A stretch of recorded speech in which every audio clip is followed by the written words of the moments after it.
Let's get it.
Hello everyone and once again welcome to the PMCO 2021 Spring Split Wildcard South Asia Regional Finals. We are almost there where we have the names of the teams that are going to be qualifying from this tournament to the next one. My name is Varun Super Johnny John. This is Ocean Sharma sitting right next to me, and as I said, we are almost at the end. Well, today is the second last day of the finals, ladies and gentlemen, day number 4. And talking about the jumps that teams are having, no chance. Oh yes. Back-to-back 3 games, 3 chicken dinners, started from 16th, right now at 6th. I want to see where do they end their day today, because it's something that nobody would have expected. Yeah, they need one more to get themselves in a position from where they can actually say, yeah, we are contesting for the spot in PMPL South Asia Season 3, ladies and gentlemen. Because if we have a look at the road to PMPL, only two teams will be qualifying from Wildcard South Asia and will be moving forward to PUBG Mobile Pro League South Asia Season 3. I mean, that's where it is. So talking about the other regions, Pakistan 3, Bangladesh 3 teams as well, Nepal as well. And, talking about this one, 2 slots. And those 2 slots is something that has everything with it. It's the bragging rights, the movement of forward, the momentum of forward. And, just to showcase your own region out there in front of the best teams that you are facing. And obviously, you will be one of the best teams out there. Exactly. You will be one of the best teams. But over there, it's going to be the journey to find the best of the best. Over here, it's the journey to find the teams that move forward. And also the journey for the other teams to earn some prize money for themselves, because that is something that is on the line as well. Exactly. First position, if we just talk about this one, you can see out here it has 3,900, second has 2,300, total price for 29,200, and 2 slots of qualification for the PMPL. They're moving up forward, so that is what is at the stake on the line. Everyone, if we just have to talk about it, today and tomorrow, you gotta make it your days. Yeah, definitely. You have to make sure the days are going to be yours as Team NoChance did. We were talking about the halfway point. We said this before as well. They need to make sure that they start performing before they reach the halfway point. Well, they did in fact start doing that yesterday, but today they need to keep the run going, and if they can manage to do that, as I said, they will be contesting for the crown. But on the other side, we do see teams falling down as well, and the reason they fall down, the reason teams climb up, is because they earn points in every single match. Point structure in front of us, we know this by now. 1 kill for every single point. Chicken dinner gets you 15 points, the second position gets you 12, and well, the points keep on dropping with the decrements of 2 from there on out. You can see 8 to 12 gets you 1, and 13 to 16 gets you none. 1 kill equals 1 point as well. Like, that is the thing. That is a most important thing that a few teams got to know yesterday as well, when they got so many placement points. You talk about it. 45 points in 3 games just by placement. Kills extra. Exactly, kills was something extra. And they had 25 in the first chicken dinner that they got. So maximum, I would say, we have seen the teams with the back-to-back 4 chicken dinners though. I want to see if that happens today. Like, starting because 3 games were done yesterday, and today it's chance for NoChance to just have another one. Exactly. But what about the other teams? What about the teams that are also competing other than NoChance? Teams like 187, teams like SDZ. We do have the squads in front of us. Max Legends, Esports, MAKPEN, Opex. Well, we always look at the 16 teams that are playing, but we're going to talk about a few key players over here. Teams like SDZ Esports, who have showcased that they can, and Bear, I'm going to take them in the same queue, as these 2 teams have showcased that they can compete for the top spot. But I mean, a few games here and there they miss out, and then their standings are affected massively. WMG in the same boat. 187 can take a page out of the playbook of Team NoChance, because both the teams were on the 15th and 16th position at one point, but NoChance have made sure they have clawed their way out of the grave. But 187, they are still pretty much stuck in it. I mean, exactly. That's how, it just becomes, it just stays with on to everything. So if we just talk about all these things, all the things that are just moving on forward, we saw the teams' names, we saw what the teams are able to do, but the most important thing is, will they be able to contest for what they are planning for, right? 2 slots. Now it just comes up. Matches are going in the minus. We have seen like more than 50% of matches happen yesterday. If we look at the overall standings and all, we'll see now where, like, first, second, and third, like, what are the differences? You just have a look at this. Exactly. And look at the standings. Opex bringing themselves up to the 3rd position with 109 points. But, ladies and gentlemen, the difference in points is pretty clear from there on out, because 109 on the 3rd, and then we have NRC on the 2nd with 132 points. Esports on the 1st with 148. So it's definitely going to be a challenge to contest them, and the teams will be feeling a little bit of pressure. But talking about pressure, I mean, a few words come to my mind. So I was recently watching this documentary about coaches in the world of esports, and there's this well-known coach in the esports industry known as Koma, and he said this to his players in a tournament finals. I know you guys are under pressure, but I'm not going to tell you to ignore it. I want you to feel the pressure, because that is the thing that is going to help you to perform. And if these teams can actually feel the pressure on them to perform, they might just be able to bring the best that is in them. We saw one team bringing out their best yesterday. We can see even more teams just, going for that. Well, if we talk about the first and second, they still have a gap as compared to the third position. I mean, the teams will have to go for back-to-back chicken dinners. But hey, if a team can go for 3 back-to-back, they can once again try. Talk about 187. Like, they have 1 chicken dinner, but they are at the lowest, point right now. And that too, even if they get a chicken in the next game, nothing changes, because they'll have to get a lot of points. We just talk about this one just to go to 15th, 14th, like slowly and steadily is what they'll have to climb. So for 187, this is kind of the one game that today is going to be a YOLO day as well as tomorrow, because now even if they don't qualify, prize pool is still at stake. Exactly, prize pool is definitely going to be at stake. And 187, I mean, the team right above them, OPMF, they have doubled the points of 187, so that is something that they have to worry about from there on out. But if team NoChance can do it, you can do it as well. Just try and emulate the same level of performance. It is not going to be easy. You have 8 games to do it, 4 today and 4 tomorrow. But if you manage to secure all 8 of those games, because now 187 and OPMF teams in the bottom 4 especially, they don't have a single match to try and experiment. They don't have a single match to mess up. They need to make sure that all these 8 games are in their favor. They are in the top 3, in the top 4 in every single one of these games and getting a lot of kills along with them. If they manage to do that, they might be able to turn a tide of things and might be able to walk away with a lot more money than they are getting right now. But with that, if that is going to happen, we're going to find out right about now, because the matches are starting, ladies and gentlemen, and the trajectory of the plane is going to be in front of us right now.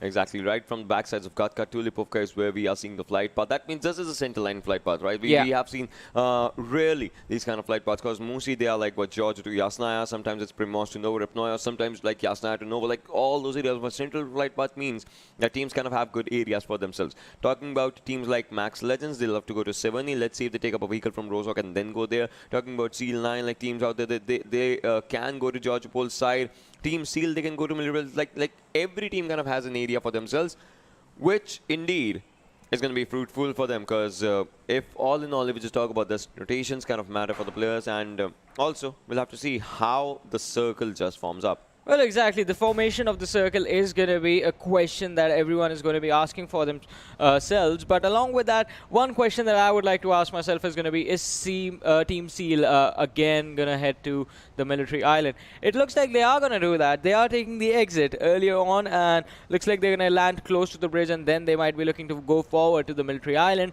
head over to the military base, loot their favorite buildings, and then head on out from there. But talking about other things, Opex could be in some trouble, as the players of NRC have gone for a 4-man split drop. Pablo is landing quite close to Munsev, so there might be a little bit of a skirmish between the two individuals, but Pablo manages to find a vehicle, and I'm pretty sure he's going to go straight up and run towards his teammates for some cover. Well, here you can see the players like George Paul, Rozhok poaching good areas coming up by the players out here. And Team Seal, I think so that they would want to go to a military base. I mean, they are trying to find up a vehicle by the looks of it. This kind of just, shows up like this. But as you can see, onto all the directions, all the sides and all the players. B2R, they have a decent area for themselves. That's where the areas around Milta to, Milta Power, that area is. And Team Bear, they are onto the Milta side. So B2R and Bear, they can have an early skirmish onto themselves if it comes down to the rotation inside the circle. 187.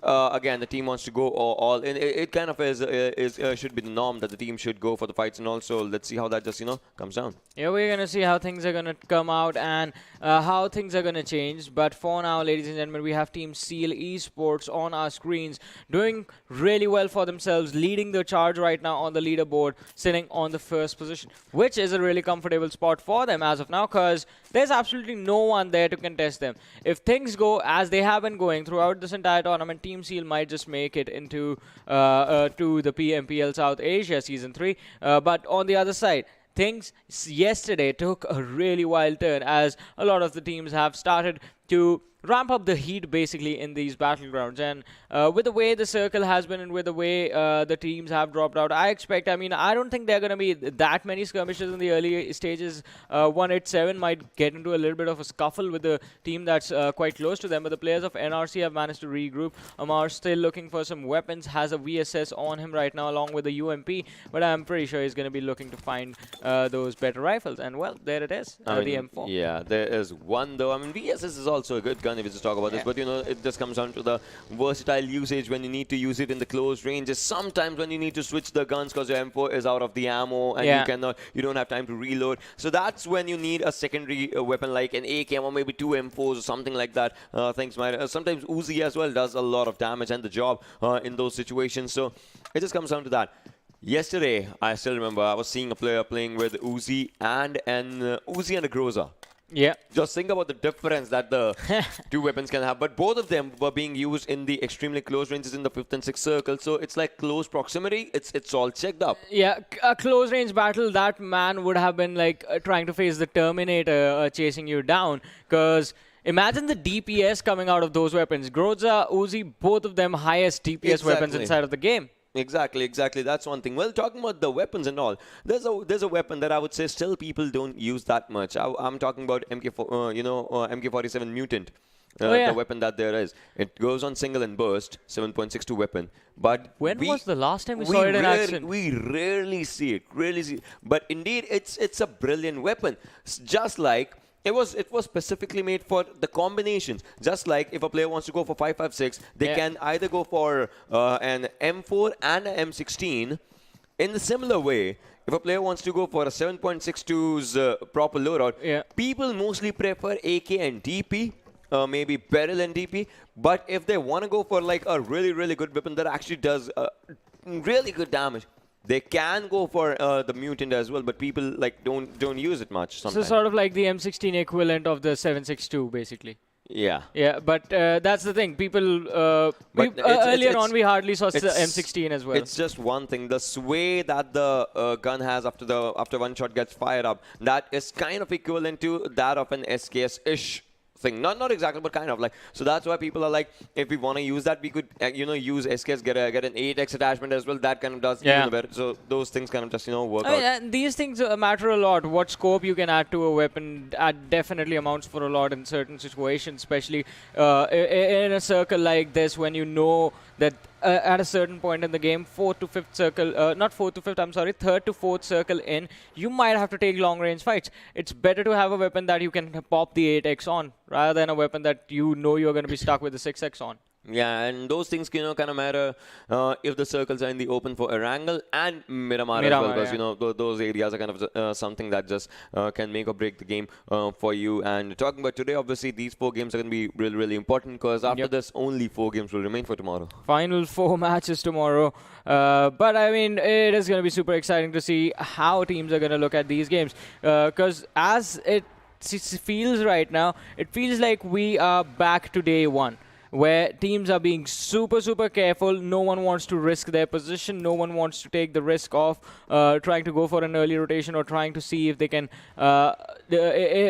even try and attempt a fight towards a team that they know already this team is going to drop there. If we go head towards this position, we can cut their rotation off. No one is even attempting that. Early stage in the game, everyone is still at their own drop locations and they're just waiting for the blue zone to come. Yeah, I mean, with every game moving up forward, right, we used to kind of see this thing always happening. Teams would not want to go for those skirmishes and all those things, would still be seeing what's right, what's wrong, how is it planning up, how is it not planning up, and all those things. Like, those used to happen. And talking about all those things, well, we still have to see if that happens now as well, like today, or something. But talk about SDMZ, those players are coming up from the backside of Salba, Kamishki, the split that they always have, and the circle is going to be just chasing them up right now. Max Legends moving up from the sides of Severny to get inside the circle. The Georgia Pole's directions are empty. You can get a hold of that hill for themselves, and right now as you can see the teams and all. Team Seal has already made it to the center of the circle. Seal and Seal 9 pretty close to each other. SDZ from the sides of Pochinki, so quite a lot of teams quite close to each other. Well, definitely, and the teams are going to have to be careful since this one is out in the open. And talking about SDMZ, I mean, Stalber, Kamishki's split, we know the team likes to go for that drop location. Even yesterday, they managed to rotate their way inside the circle from there on out. Max Legends have pretty much the luckiest situation that they could want to be in, since the teams that drop towards the northern side, Georgiopol and hospital area, basically that entire region, have vacated the premises. They have already moved to the southern side of Everest right now, and that means Max Legends, they will have a pretty easy time getting to up until Everest. Once they reach Everest is when they're gonna have to find a better position for themselves to get into, and then they might move forward from there on out. But alright, so Team Seal, I thought they were gonna go towards the military island, but they stuck towards the main island again, and now there are two teams quite close to them. There's C-Line and there's SDZ. WMG is closing in from the eastern side, but it's going to take them a while to get there. Definitely, and now as you can see, the first drop having an M249 and the suppressor for AR. I mean, if you have an M4 and M249, you can use that suppressor as well, like something like that. I'm just gonna go for this one. And talking about M249, it's a brilliant weapon. Like yesterday, let's talk about something that happened in PMCO Pakistan. As I was watching that, and I was casting that one as well, and almost a 1v3 at like around 10 HP.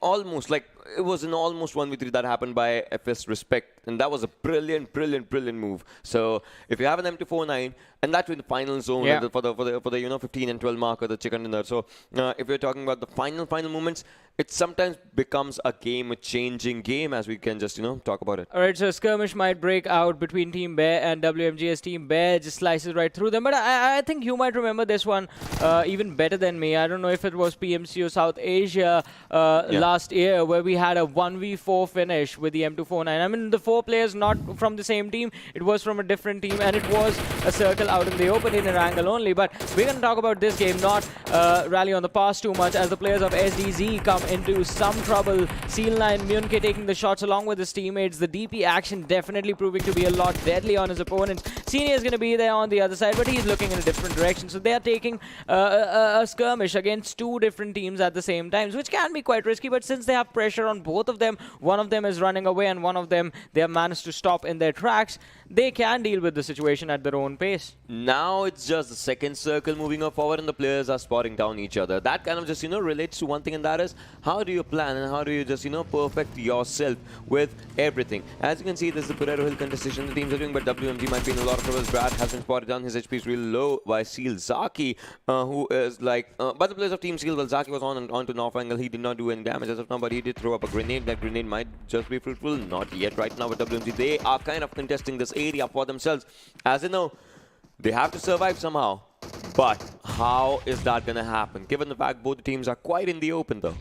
Well, both the teams are going to be open, and it is going to be a tricky situation. But look at this, Ankle trying to get a flank on to Taco. Taco has taken a lot of damage, but Baron has been taken down. Zaki has been taken down. Team Seal in a lot of trouble. WMG, they find themselves in an advantageous stance, and using that, Brat, he goes for the charge in, but is he going to be able to get the finish? Ankle, he goes for a revive onto Zaki, but he has to back off. Zaki has been cut off from the backup. Ankle is there, but Spider spots him out, goes for a few shots. Baron is going to be finished off. Zaki dropped down really low. The finish is going to come in, and we might just be seeing Team Seal getting taken out in the early stages of the match. Talk about Team Seal, the team that was topping the table, and now this is where, the things are going to be just looking a bit bad, because if you are losing your 2 players, how far can you go with the fights? Like, you have to defend all the areas. They have these houses, these homes for themselves, these compounds for themselves, but the thing is, defending these compounds is going to be a second job that they'll have to do. First is defending themselves right from the next of the opponents, and that's where they are right now. As you can see, Seal Ankle still moving just a bit forward. Obviously, they are at a good area inside the circle. Team Bear, meanwhile, Cizor goes down by B2R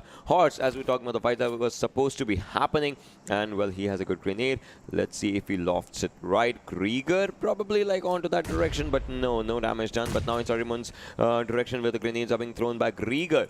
As you can see, the players just spotting each other down. Marvel takes down Sosok. Obviously, the revive would be just coming up. He has his hand on him. And that's just one thing. But Seal Ankle takes down OPMF's Moray and will be finishing down. Now they're going for the desperation kills. Unknown, meanwhile, takes down Garcia from Max Legends. But Dilla onto this side takes down Opex's Munsif. So many fights already breaking up. This is just the 12-minute marker. Yeah, the chaos has started, and MAKPEN, ladies and gentlemen, is going to be the first team to be eliminated as Opex take them on and take them out. But on the other side, Bear taking on the players of B2R. Gringer has been brought down. Bear Sanhok was knocked out a couple of seconds ago, but now he has been revived. Horse is there, Mardox is there. Horse going for a revive on Gringer. Team Bear, they have slowed down the level of aggression. They are not pushing into the situation. They don't want to risk the situation, do not want to risk getting taken out, and that is a good decision. But they just gave the time to the opponents. Marvel coming in with a marvelous nade is gonna get 2 knocks.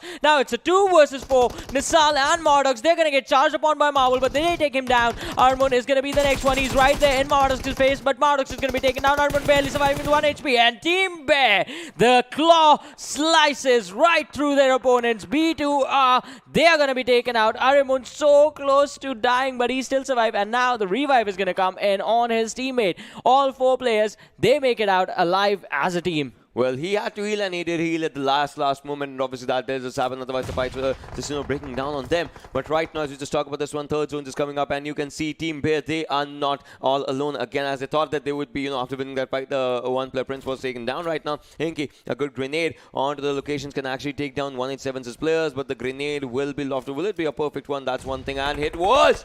Inky's grenade takes down 187's Naim, and now Inky spots on another one, tries to take him down. Now put the damage has been done though, but if there are more and more throwables, it might just change the course of the game for the players, as Napu still using up the first aid. Bear Marvel goes down onto the direction. Team Bear might just follow up, as they were looking really good, but now they are being taken down slowly and steadily. As you can see, WMG is still out there. They had 2 kills, but now they want more and more. They took down Team Skill's 2 players first, but now all they want is the part of all these fights, as they have right next to them. Bear Prince still thinking that he is alive, he's surviving, but a grenade, his location was spotted down. He goes down right now. Sengi's grenade does do the damage right now, and now Sengi's moving up forward, but the 6 times on his weapon might just be a bad thing for the close range fights if it just comes onto him. But Bear Marvel will finish on Sanhok as well. Team Bear goes down.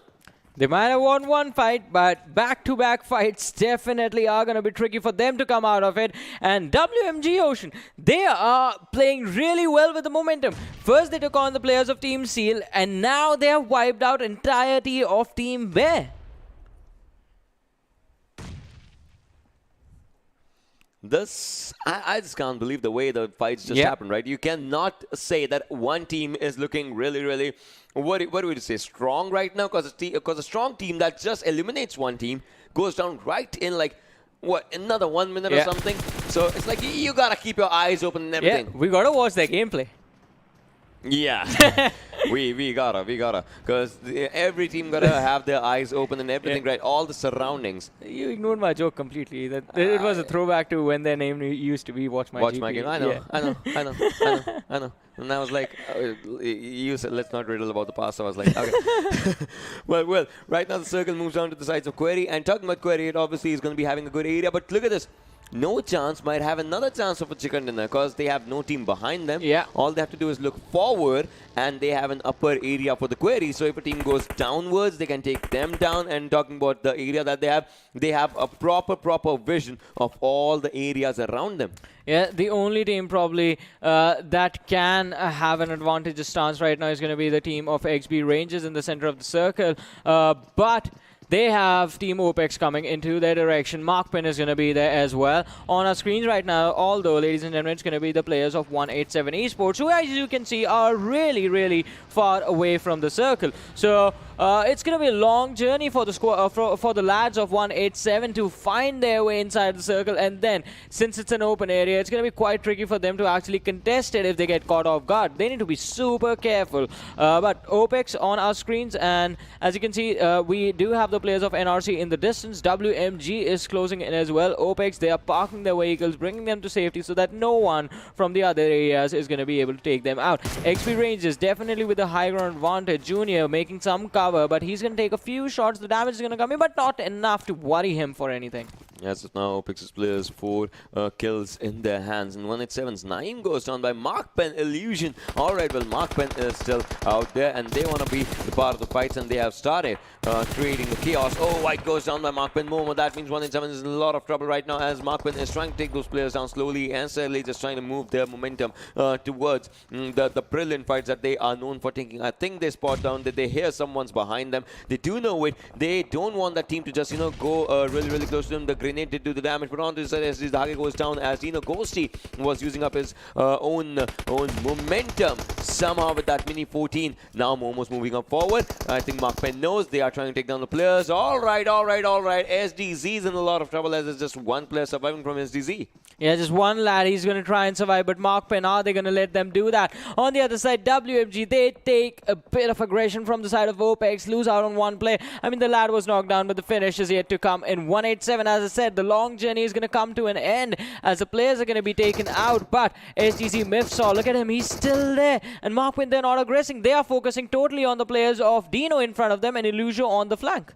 Two players are looking at two different teams, whilst two players are looking at two different fights. Like they were taking fights against 187 previously. 187 and DENO. Yeah. Think about this. And SDZ is also just out there, with Mistral just sitting out there, wants to give up a revive. But this gives times to SDZ. Yeah, exactly. This gives times to SDZ for the revives. I mean, that's one thing. Nag is moving up forward, and now MAKPEN completely just looking onto the sides of Team DENO as Fantastic takes down Momo. Momo needs a revive. The revive will just come down as of now as the smokes are being used out there. But Pelzing, I mean, it's just one thing. SDZ, will they just survive from this one? I don't know, but well, Ghosty goes down as WMG. Brad is taking up a fight against DENO, and they know that the players, the circle is not good with them. So that's one thing that they can do to just create chaos and take those kills for themselves. But Pelzang takes down Salty Scaling, and they have spotted down Insanity. Right now, all they know is that there are a few teams pretty next to them, pretty close to them. Well, one good grenade can do the damage. The grenade has been lofted down. It goes down. Boom! It does the damage of 24 only, and now MAKPEN, all they have to do is just to see a few things. Team DENO, well, they were out of the circle, but now SDZ, the players that got revived, is this a second chance? Yeah, definitely going to be a second chance, a second life to them, and they are going to make sure that they make it count. It is going to be a 2 versus 8 situation since they have MAKPEN in front of them and DENO closing in from the rear. But if they can deal with this, if they can deal with MAKPEN, they can trade out the situation, get the high ground, then look to move forward from there on out. But the problem is going to arise that they are outside the circle as well. The blue zone is going to close in, and look at this. So DENO has been finished off completely since they were in the rear. Now MAKPEN is the only team that SDZ has to look forward to. Momo, he's going to keep on nading Insanity until he goes absolutely insane, as has no other options for him to survive. Alright, Momo, what are you going to do? Oh. These players have pretty tasty names, but can they get those tasty kills as well? I mean, that's the thing. Dhage is just, moving up forward, just trying to create a different angle for himself, trying to take those close fights in the proximity. If that happens, Insanity, he also gets a chance, and he's just moving up forward. Look at MAKPEN. They're like, let's not take up this fight anymore. Let's just try and, just stay a bit back. They just, revved up on the vehicle and just try to move just a bit backward. Seal volley onto his side. The grenades are being thrown down onto his direction. That takes down one. Well, Seal, nice taking a fight against Team Seal. This is something, because we talked about Team Seal, right? They lost the 2 players early in the game, and now it's Erangel who's the last one surviving. For how long can that guy survive? Talk about this. 12 teams surviving. If you are down on 8 to 12, you just get 1 placement point. Exactly, you just get 1 placement points, and the team was put in a bad position in the early stages of the game as well when 2 of the players were taken out. But look at this, SDZ come right across the players of WMG. Insanity gets in a vehicle, takes a nade. This takes some damage. The Dhage has taken a bit of damage as well. They are in a tough position, 2 versus 3 right in front of them, and the players, they're trying the level best to survive, but are they going to survive? That is a really big question. On the other side of the map, ladies and gentlemen, though, SDMZ Sam has smoked off the vehicles. His teammate is right next to them. His teammates are right next to them. And, well, while we were having the conversation, WMG, they took on the players of SDZ, and, well, they kicked them out of the game. They do as of now, but if we just, look forward onto all those situations, be it down to 11 teams and 35 players surviving. SDMZ still trying to, get the good hold of the fight for themselves if they can, because they have all the players surviving, plus they have the contestation inside the circle. But now as the circle is going to be moving forward, that might as well just change up a few things. Chico and Dictator onto one side. Axiom needs a revive, but will they be able to do that? Will they be able to give that? But onto the side, Inky takes on Dictator. OPMF again in a lot of trouble, but Chico goes down. With that is the end of OPMF.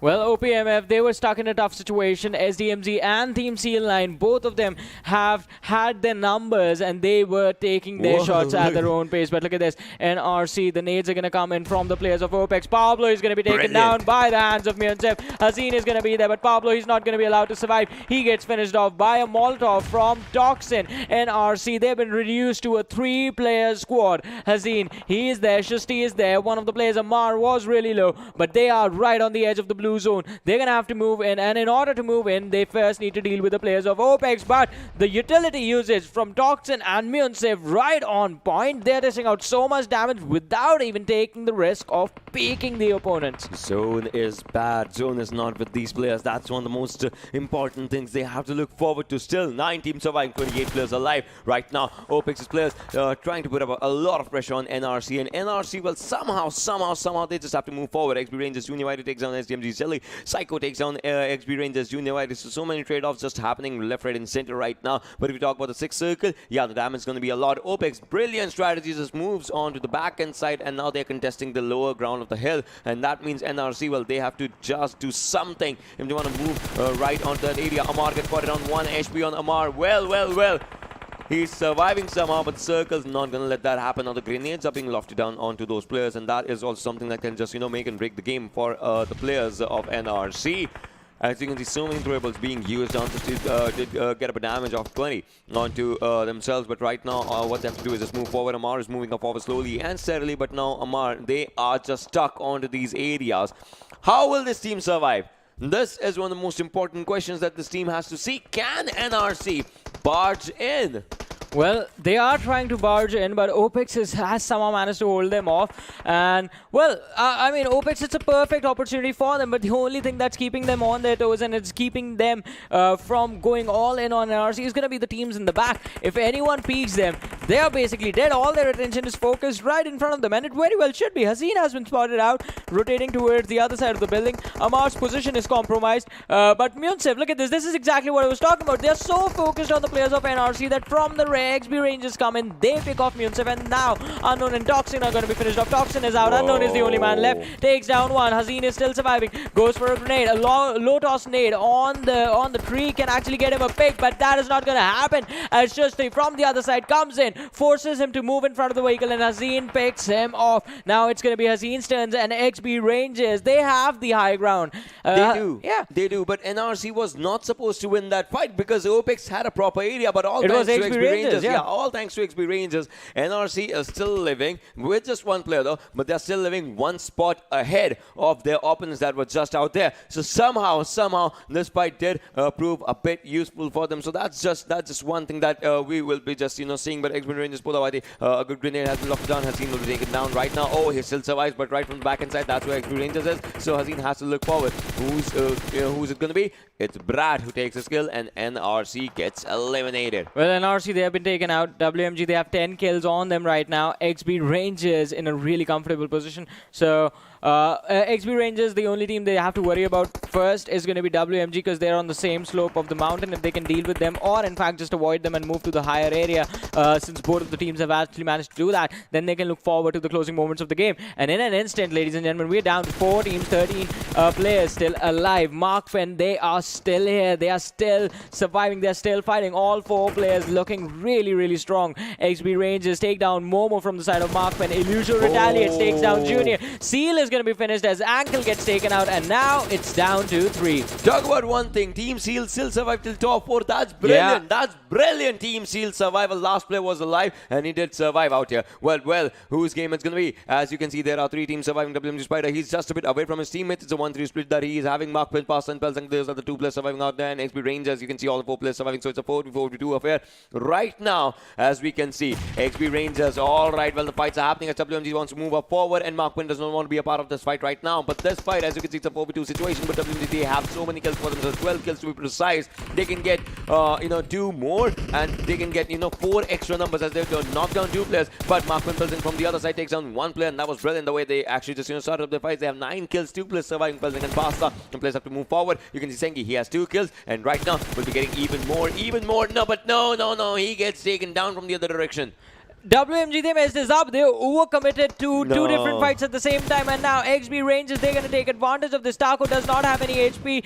Porter Whitey is going for the heals, and well, that is, ladies and gentlemen, the end of WMG, because the other player of WMG is in a 1v2 with the players of MAKPEN. XB Rangers, the revives are going to come in. The two players from MAKPEN just staying patient. Brat, there was absolutely no reason for him to stay back and worry about MAKPEN. Had he committed to the fight with XB Rangers, this could have been their game. Somehow MAKPEN can have the first game once again. That will be third in the row. They're definitely going to have the first game if they commit right now.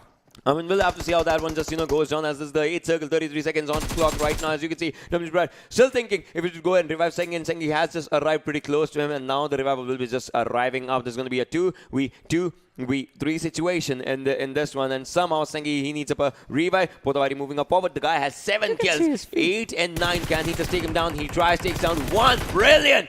9 kills by Poda Whitey, making it a 3v2 affair. I think they know where the last players are, because they obviously heard the gunshots previously, and now all they want to do is take up the fights against the players. But hey, Pasta moving up around the circle, now wants to get inside the circle. Pelsang, I think he has a good area, and he's inside the circle. Spots on one, he just spots on one, but no, the shots have been given down, the shots have been compromised, the location have been compromised right onto the player. Yakovari can spot the players down. He is standing with that tree. He's standing out there. Pelsang has got one. No, it's a 2v2 affair right now. 16 bullets, 1 bullet. They win the game. Back to back, first game, always, it's MAKPEN! Yeah, again they take it.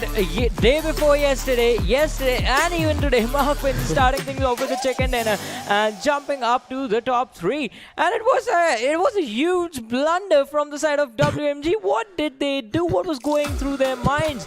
How were the calls being taken? Last situation, you get the first 2 knocks against XB Rangers. Had all the 4 players moved there, they could have taken the fights, and since they knew where the players of MAKPEN were, they could have finished them off, taken and walked away this match with massive number of points with the chicken dinner. But still, kudos to them, because WMG, they made an amazing comeback, got a lot of kills. XB Rangers got a lot of kills, and well, MAKPEN, they got the chicken dinner. They did, and it's a back-to-back first game chicken dinner for them. Can we call this a hat-trick? Hat-trick of the first game or something. Does this qualify as I mean, it's an achievement, right? It is an achievement. It is sort of an achievement. Every day's first game, like tomorrow as well, imagine if they have it. Then I mean, it's still an achievement. That's just going to be a +1 on it.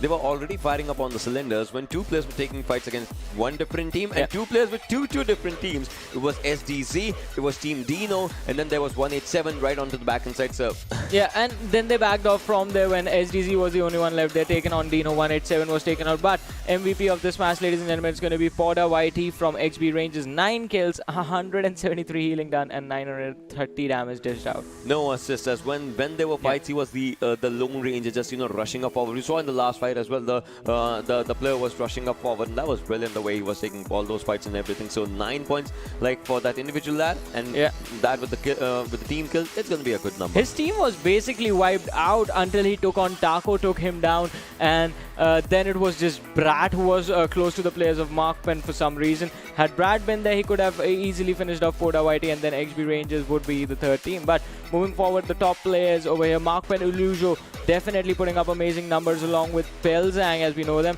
Then we have Spider from the side of WMG. I mean, WMG, again, all 3 of these teams did really well in this matchup, considering how they started. Yeah, talk about this one. You can see Spider, Pelzang, and Poda Illusion. Like, all the players were brilliant if we just talk about this. But these were obviously the teams as well. If you talk about the team names, those are the ones that are surviving the top 3, so that was brilliant. And talk about the players with the match summary.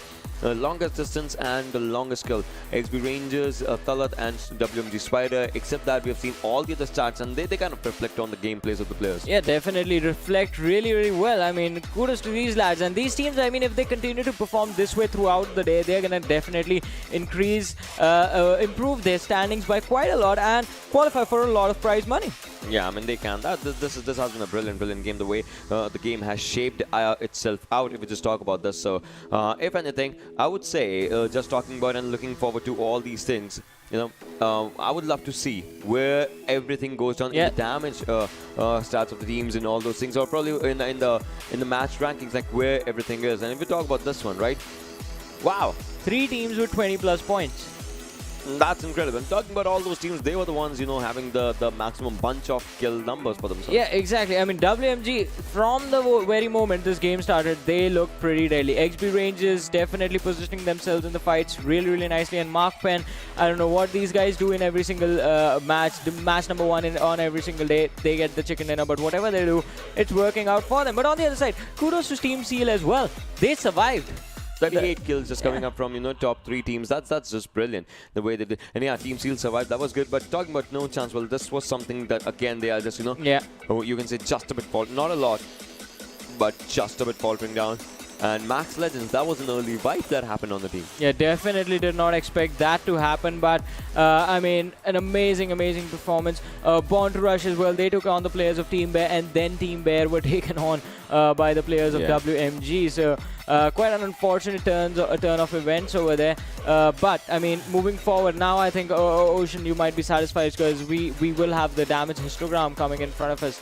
And I would like to see, I mean, there is definitely a lot of damage numbers being popped up by WMG and XB Rangers, but I want to see how the Team Seal actually do, because even though they lost 2 players, the lads were still fighting. They did not lose their fighting spirit. That was one thing. We'll be looking for that in the damage histogram as well, to see what damage stats just take down all the players, because we have seen a few teams just dishing out a lot of numbers for themselves when we talk about the kill department and everything, and there are going to be a few teams that have that were not, because you can see a few teams with 0 kills, 0 points. Even 187 was out here with no points for themselves in the kill department. But if we talk about this one, you can see that WMG was looking brilliant. Yeah. They and XB Rangers had the same kill numbers, but this is the kind of thing. It's obviously a 200-point difference, but hey, though that 200 points also mean like 2 more players you could have taken down or something if given the chance. Exactly, but from this matchup, I mean, as you said, the top 3 teams actually took more than half of the server for themselves. And it is pretty clear. You basically had to look out for these guys and avoid them at all costs, because every single one of the teams that came up against them ended up being taken out, losing out on a lot of players. Team Seal was the biggest example, but they managed to disengage from the situation, because we remember the 2 surviving players from Team Seal, they completely disengaged and ran away from the fight in order to survive and bring themselves into the top 4. Yeah, I mean, that is true, but after this, if you just talk about everything, I would love to see, how the things were going down. When we talk about the movements that just changed the pace of the game, the movements that just build up everything, the movements that build up to the final fights, because that's kind of important. Yeah, it is important, and those moments, ladies and gentlemen, are called the OPO moments of the match. We're going to have a look at those as well, and it's going to be quite interesting, because we're going to see a lot of key moments in our OPO moments. I mean, starting right off the bat from the first fight, that was Team Seal stuck in a tough situation, then moving forward with the sort of assault. Team Bear getting taken, first Team Bear wiping out Born to Rush, and then them getting taken out. Then the assault that was there from MAKPEN on DENO, SDZ, and 187. So let's move forward and have a look at the OPO moments of this game.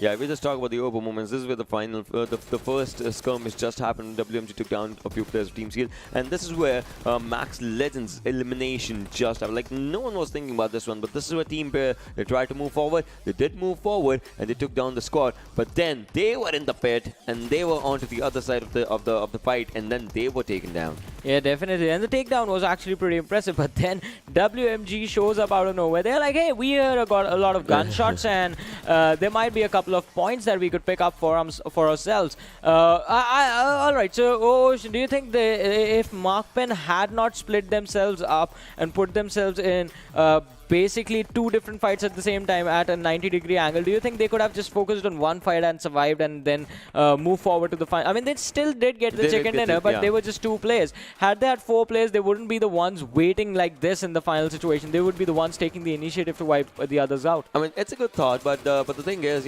had that happened, obviously things might happen different. Like, all 4 players looking at the same direction might have had a backstab or something like that. So they just wanted to be sure of everything, and because that one moment led to a chain reaction, right? MAKPEN, they were delayed a little bit because you wasted too much time trying to take down players with less number of resources, and then they were stuck on the edge of the circle. Once again, XB Rangers, 3 versus 2 situation, and MAKPEN, the players just being really, really precise, really, really amazing with their game sense, managed to class themselves the chicken dinner. But with that, ladies and gentlemen, let's see the impact of this match on the overall rankings. Yeah, if we just talk about the overall rankings and things out here, you can see Seal Esports, like, if we just talk No about, chance in the top 8. yeah, so that's the thing. They got just one placement point in the previous one, while XP Rangers had so many kills. Talk about this one, right? Yeah. WMG had so many kills. MAKPEN's in top 3. But hey, it's about one thing. Seal Esports 159, NRC 134, MAKPEN 127, OPMF Opex 116 with no chicken dinner. Yeah, Opex has 38 placement points. They have 78 kills. This team is out for one thing. They don't want the chicken dinner. They want the crates of their opponents. Imagine if they get that chicken dinner, they can with one game they can contest top 2. Yeah, definitely. And Opex is basically Opex is out for blood, man. Opex is really deadly. I mean, 78 kills, 38 placement points. That's the only team in the top 5 to actually do that. But let's have a look at the head-to-head between Team Seal Esports and NRC, as the difference between them actually keeps on growing with every single game. Yeah, but this is the first and the second position team. Think about that. The difference is there. In that case, Team Seal wants to just, seal themselves in the top tier team right now in this area. And as you can see, 70 kills and 52 kills. The difference is quite a bit if you just talk about this. But it is what it is right now. I mean, major difference between these two teams only arises from the kill point differences, and that is also going to be crucial, because NRC, I mean, the reason NRC actually made it into the first position and are on the second position right now is because they are consistent with their finishes. If they fail to do that, this is not an aggressive team. They don't get that many kill points. But we still have 3 more matches to go for today, ladies and gentlemen, and we're going to take a very short break, so you guys stay tuned and keep watching. We'll be back after this.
Hello everyone, once again, welcome back to the PUBG Mobile Club Open 2021 Spling Split Wildcard South Asia Regional Finals. My name is Lord Super Johnny John, joined by Ocean Sharma right next to me. And ladies and gentlemen, it's time for match number 2. So we're not going to waste any time. Let's head into the game right away. Exactly. Starting from the sides of Kampong to, you can see Harden. So the flight path is Bootcamp, Paradise Resort, Query. Are going to be decent areas. Python as well, Paradise Resort. If a team wants to just go out there, that's just one of the things. Bahan, Camp Bravo, decent areas. But it all comes down to, how the fights are going to be happening. You always remember, Sami, Nakam is where a cluster of teams just forms up and then they try to take up the fights out there. I mean, this has been weird, but I mean, it is the wildcard region after all, because usually we see clusters on Paradise Resort, on Painan, on Boot Camp, but I mean, never have I seen a region where the cluster is towards Sami. So that is always going to be exciting to me. But again, early fights, early skirmishes. You need to make sure that you survive those in this map. Look at SDMZ's array and the rest of the teammates. Now tell me, what do you think would have been the main cause for this one? I have no idea. Okay. Because I don't know. If they wanted to find up a decent area or something, he could have taken like the backside of cave or Camp Charlie. Like Camp Charlie is where his team is, but like the small buildings on the southern side of caves. But still, he's just out there probably.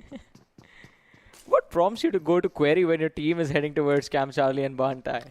I don't know. Well, that maybe something would have happened, right? Maybe just unfollowing or something like that would have happened onto the game side. Last moment plans in the last moment change of plans. Yeah, and. If we just talk about do we talk about it? Yeah, I guess we have to. Do we talk about it? I mean, it's the circle after all, right? It's... You guys do see it, right? Can you guys see the circle? Please let us know in the chat if you guys can see the circle. Or if you guys can see the map. I mean, you can see the map, but the circle is... It's everywhere. It's the circle is the map. I mean, the game of Sanhok is like, go have fun. Go have fun. Do whatever you want. I would love to see where the second zone goes down to. Oh yeah, probably the whole map now again. What are the radius calculations? This is a 4x4, and now the map in the map of Sanhok, we are seeing the circle of Erangel, like the 6x6 circle or something like that. No, the radius reduction calculation. What's that up to? It like used from to the be, first to the second. It used to be like 3,300 to 1,900. So this is the perks of having a maths professor as a co-caster. Now, from this circle, if we actually drop down to the circumference of the second one, is it going to encompass the whole map again, Ocean? Yeah, it can. So that's the thing. But it depends. If there's a hard shift on like some hard shift, and then it does not take the map of some side. But it's still basically going to be like 95% of the map, right? So in today's class is of how Ocean and Maroon see the map, ladies and gentlemen. Yeah. This is what it is. 1 minute 30 seconds on the clock, and we'll be seeing the circle probably. Yeah, we'll be seeing the circle. We'll be seeing Sanhok again. I mean, that's just one thing. But talking about SEZ, XB Rangers, the teams are pretty close to each other. We'll see if the fights happen or if the circle... So, alright, enough jokes, but we know like this match is going to be remade in a matter of minutes. But maybe. At this point, I want like everyone to just go YOLO and start fighting. Go to what's the prime location? It's always boot camp. Right? Yeah, it's always boot Players camp. like to go to boot camp and just have those skirmishes and everything. So like that can happen though. But talk about NRC. I mean, they have different locations. Given the fact the zone is so big, they can have different locations. Yeah. That's also like one of the things. And now NRC always does that. One player goes to Lakavi, one goes to Docks, and two players try to go to Kampong or something like that. And it's a good thing. Look at this, the players of Seal9 getting too close to the players of Born to Rush, and I think a few shots are going to be fired over in that location as well. XB Rangers close to the players of SDZ, Seal on Sami, 187 on Nakam, SDZ. Alright, so the players have regrouped all the four. Array is in Bantai right now, and his teammates on towards the Camp Charlie area. NRC Amar in the city of Docks. The other two lads in Kampong. Shusti, he has managed to vacate Lakavi, moves over to the street side. Is everyone heading to boot camp now? I mean, XB Rangers are heading in that direction. OPMF is already there. DENO is also almost there. They are crossing the river. Like, the teams are trying to cross the areas. I don't know if it's like teams have it, like, I don't know if teams have the actual circle on the screen, something like It that. just but feels weird that at this point we can't even see the blue zone. I mean, that's okay. That's okay because I would love to see when that happens. Now that actually comes out, but right now what we can see is this is what it is. Yeah. This is how it is. I don't know where it's gonna be. So This that's is it. just one of the things. So, well, I would have wanted to see how the circle just goes down slowly and slowly. Yeah, so or our something. prediction was actually correct though. We just got a word that, well, this is gonna be remade. Yeah. I mean, that was pretty obvious by now. Because, I mean, Sanhok, I mean, you can't really have the entire map to play on. We got to keep things fair, ladies and gentlemen. We gotta. Yeah, We gotta. that is something that needs to happen. I mean, otherwise, that's just basically the game being broken. Now I wanna see in the next game when the circle actually forms up, which team actually just is inside the circle and which team is not. Because And where's the circle? yeah, where's the circle as well? That's also one of the most important things to see about. Because now I don't know. Talking about SDMZ, one player was just a bit away, 3 players, so that was something. But let's see what happens. All right, so while the issues are going to be fixed, we're going to take a very, very short break, ladies and gentlemen. So just stay tuned, keep watching. We'll be back soon with match number 2.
Alrighty, ladies and gentlemen, here we go again. Welcome to the PUBG Mobile Club Open 2021 Spring Spread Wildcard South Asia Regional Finals. My name is Orange Super Johnny Don, joined by Ocean Sharma, and Sanhok is here. Sanhok is here.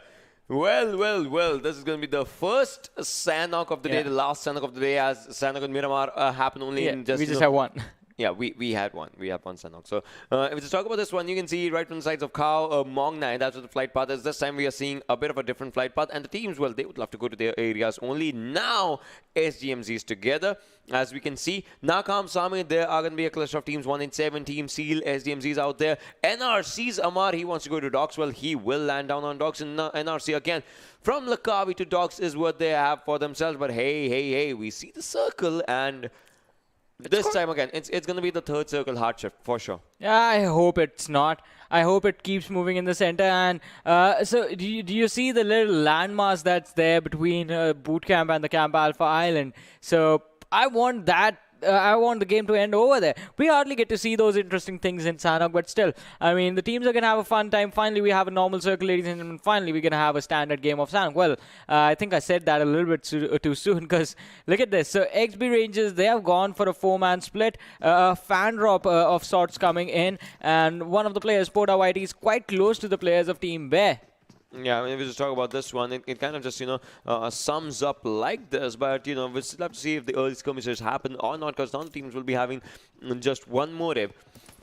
Get up with the guns and fight, right? That's important with everything, because you need to have those points. But talking about Team DENO's, the players out there, I mean, talk about this. Lee is so far away, and just like you said, XB Rangers, Poda Whitey is so far away. So there's always like one or two teammates that just want to, just go for their own loots and want to go for the individual scouting. It might just be good or bad. Like, it depends on the conditions sometimes. Yeah, it does depend on the conditions, but are the conditions going to be fruitful for the players, or are they going to be detrimental? We're going to find that out shortly, ladies and gentlemen. But I would like to hear from you guys. Who do you think is going to be the team taking the chicken dinner in this matchup? For now, Team Bear, we do see the players. They were quite far away from each other, so they're trying to regroup. They have the weapons, all of them. Early game stages, looting is going to be important in Sanhok, so that you do not get caught empty-handed in a scuffle, in a fight, where you're basically trying to punch your opponents to death, and they are trying to shoot you in the face. But so far, I mean, I don't think we're going to have any fights before the 5th to the 6th minute mark. But moving forward, I mean, good control of Painan towards the players of SDZ, and they're going to be in a comfortable position in the early game. Yeah, I mean, if we just talk about this, sounds like a good, comfortable position for the players out here. But, we still have to see how the things just turn out when we will be just, trying to see and look forward to all those things. But as the things are just going up, you can see the Pinan's area. That's where the team SDZ is. And SDZ, previous game, a decent game, but they would want to make it even better, because, that's where the momentum and the movement of the players just start. And they would love to. If given the chance, every team would love to just, go all in. Talking about MAKPEN, previous game not so good. This game they would want to just, if early skirmish happens, they would want to be the part of the winning side. Well, definitely. I mean, you always want to be part of the winning sides, right? But OPMF, we're going to see, are they going to be the winners this time, or are they going to be, well, the squad taking an early exit again? OPMF, there have been a few promising performances from the team during the group stages, but as we transitioned into these finals, the performance has slowed down a little bit. I mean, they're not playing at the same level they were during the group stage, so we're going to wait for the opportunity, although opportunities are not that many. So we're on the second last day of the finals, ladies and gentlemen. Once again, this is match number 2. After this one, only 6 matches in total will be remaining. 2 today and 4 tomorrow. The team, it's going to be really hard for them to capitalize in those 6 matches. So they got to start performing right now. And as we do see, the players of DENO, they are really close to the players of XB Rangers. And OPMF are joining the fray as well.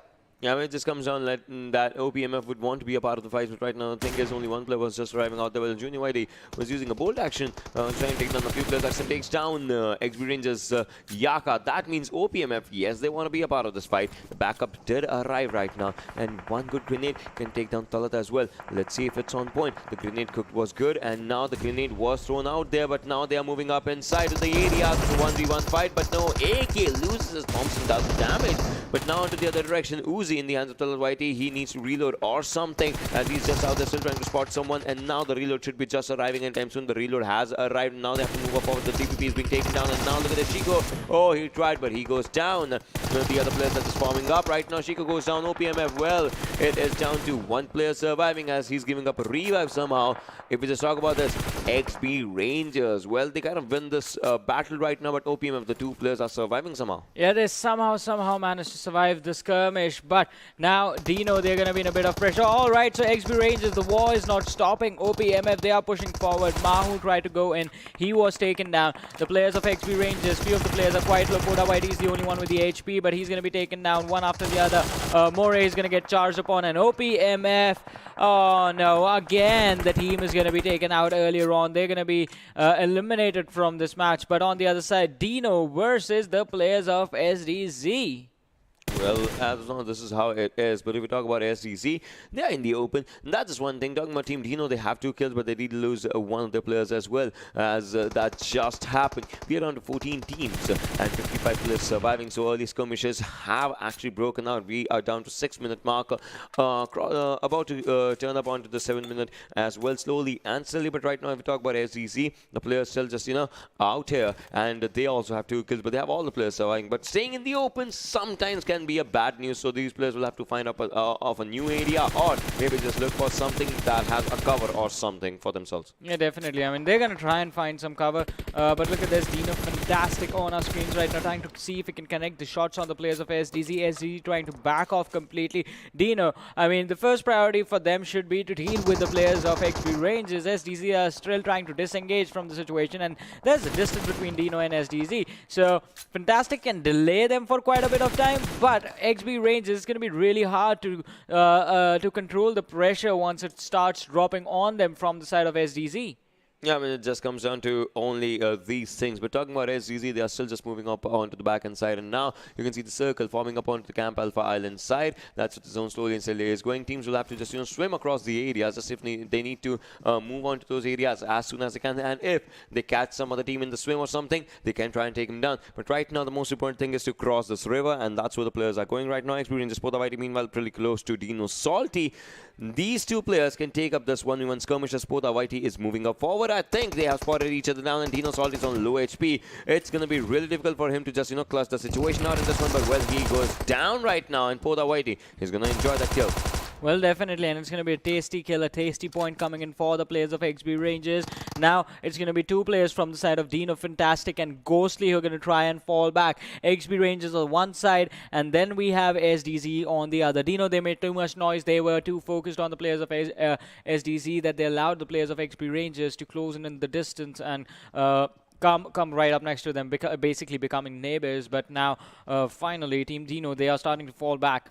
XB Rangers, well, the kills could have been theirs, but even they are going to try and slow down the level of aggression that they were focusing in. Oh no, DENO, they run into the crosshairs of SDZ on the other side. Fantastic is going to be taken down.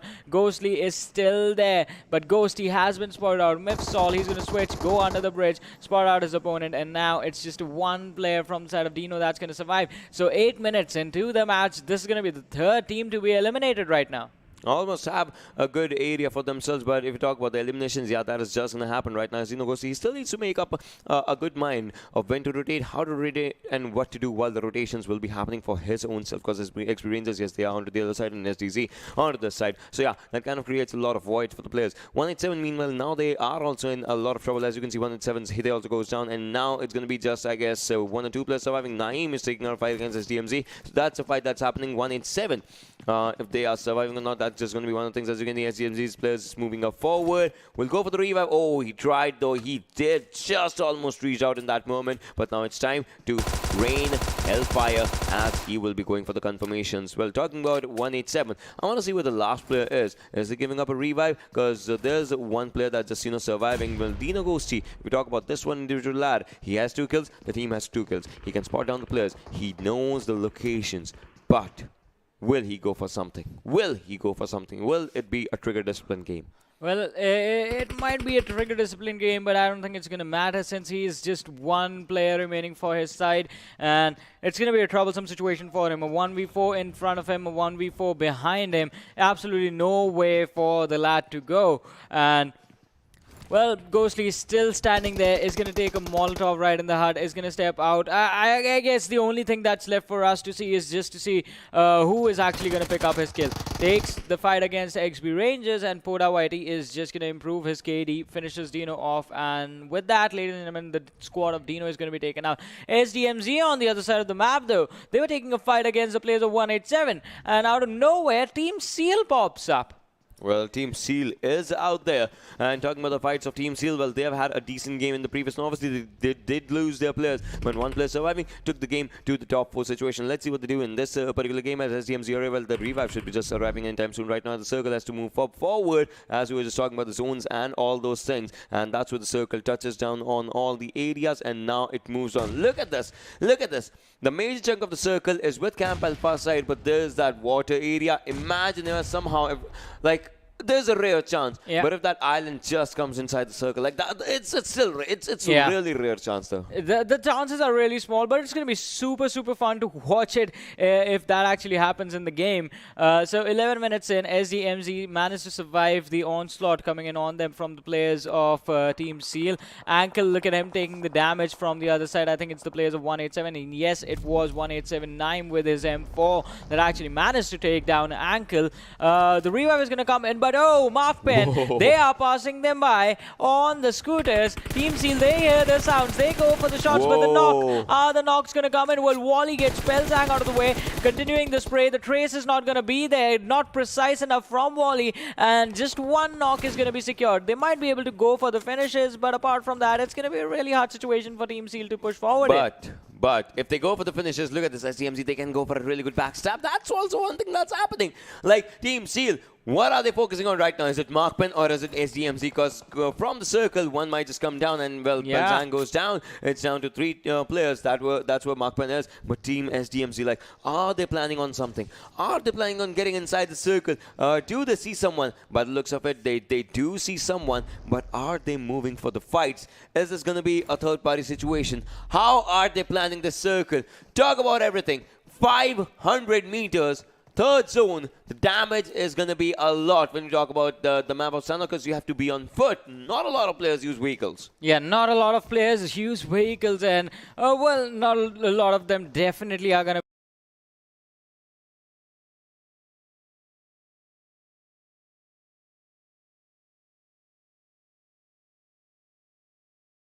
trying to see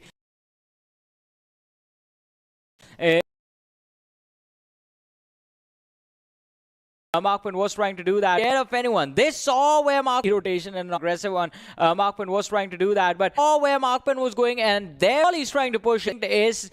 Let's go and pick. Wally's trying to push in. He spotted out Illusion right next to him, so it's going to be a 1 versus 3 situation that Wally has to deal with for now until his teammates actually arrive. And he manages to get a knock on Pasta.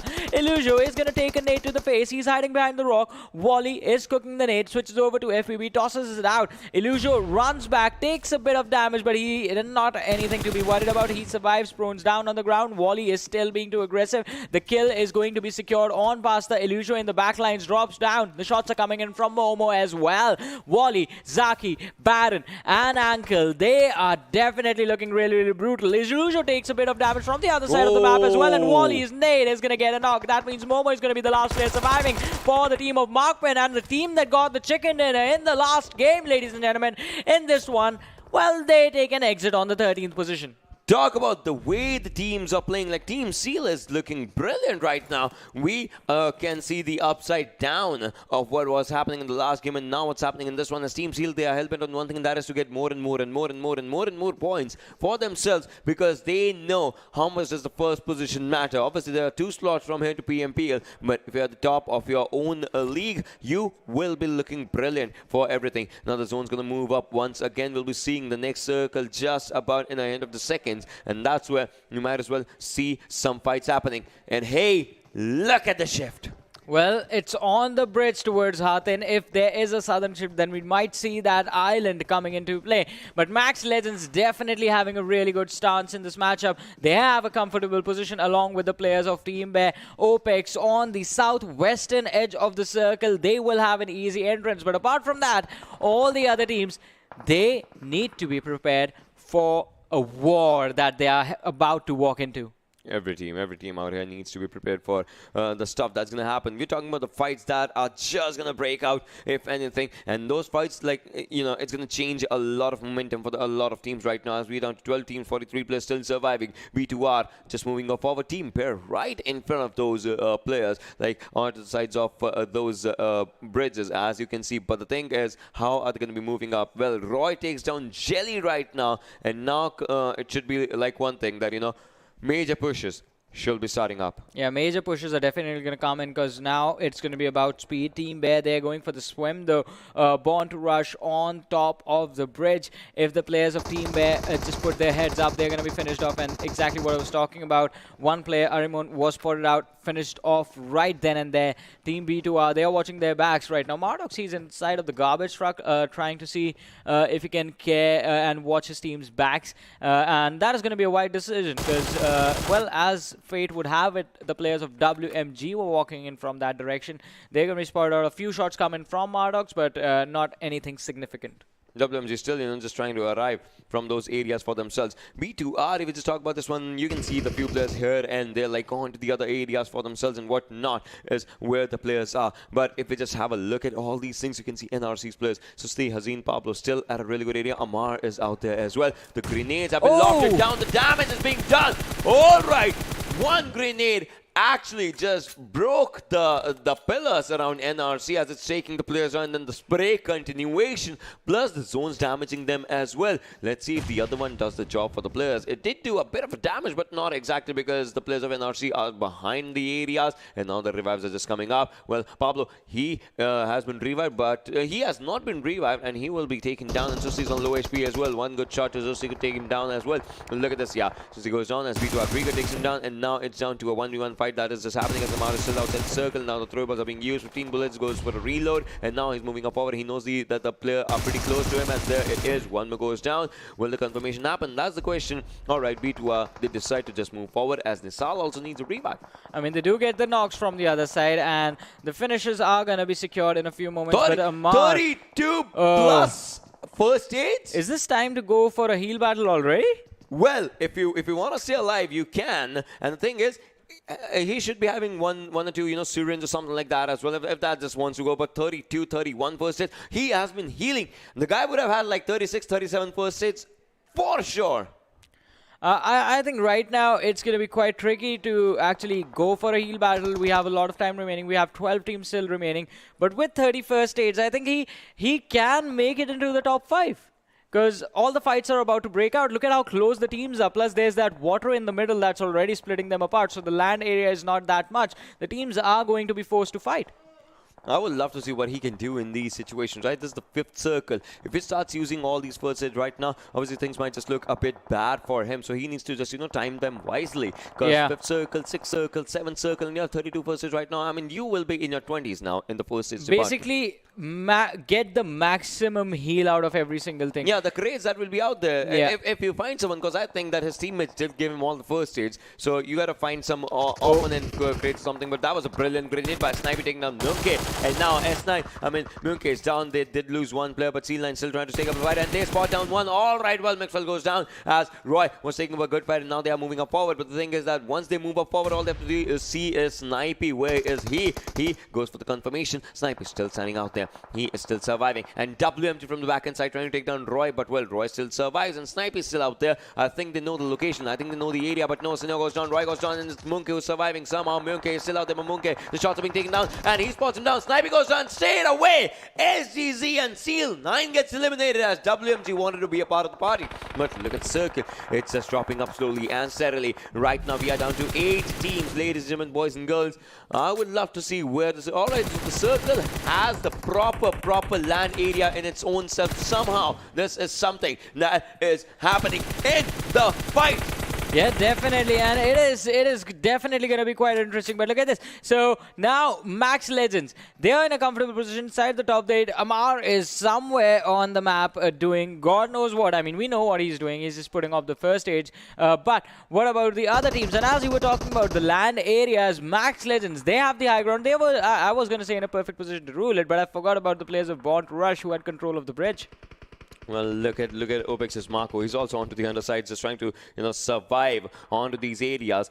6 zones coming up. I would love to see once how many first hits Amar actually has. I would love to see like how many does he still have right now, as he had 32 when we started. Right now he has 20. 20 first hits, still trying to make it inside the circle. Does not have any boosters. His booster bar is done for. This is what I was saying. Like he has to just look forward onto all those things and all those situations just to talk about the stuff. But look at this. 19 first hits, still using it up, still trying to make up a good area for himself. Max Legends Jay goes down as B2R Grigo was out there, and B2R Horse 6 on WMG Darko as well.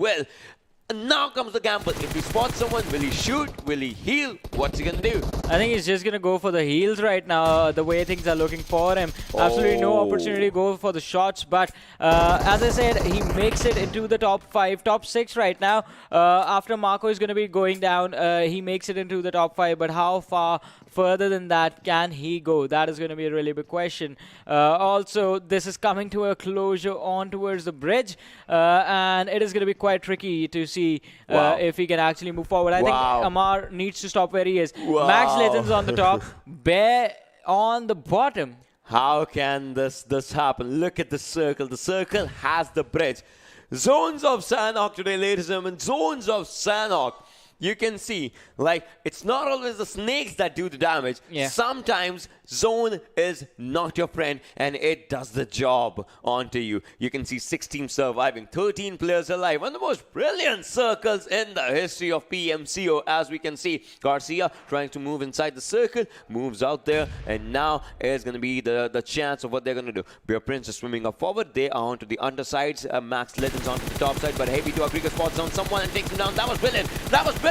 That was indeed brilliant. And now comes the time wasted as zone is coming onto the other directions. Oh no, Born to Rush and Bear, they work together and they finish off the team of Max Legends. First aid! Biggest no! Barely missing it by a millisecond. And Amar is still there, yeah.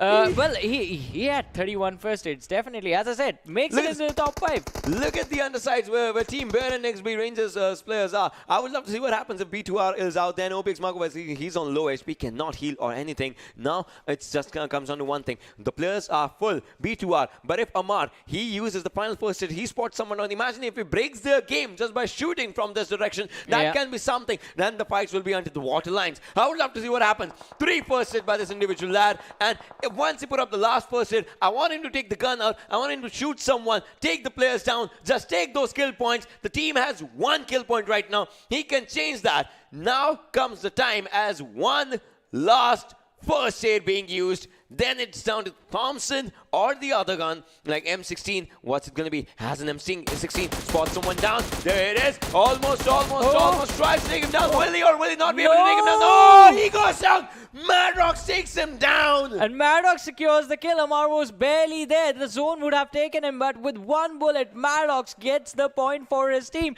Look at this. Team Bear, 9 kills, but they are just there, left to swim.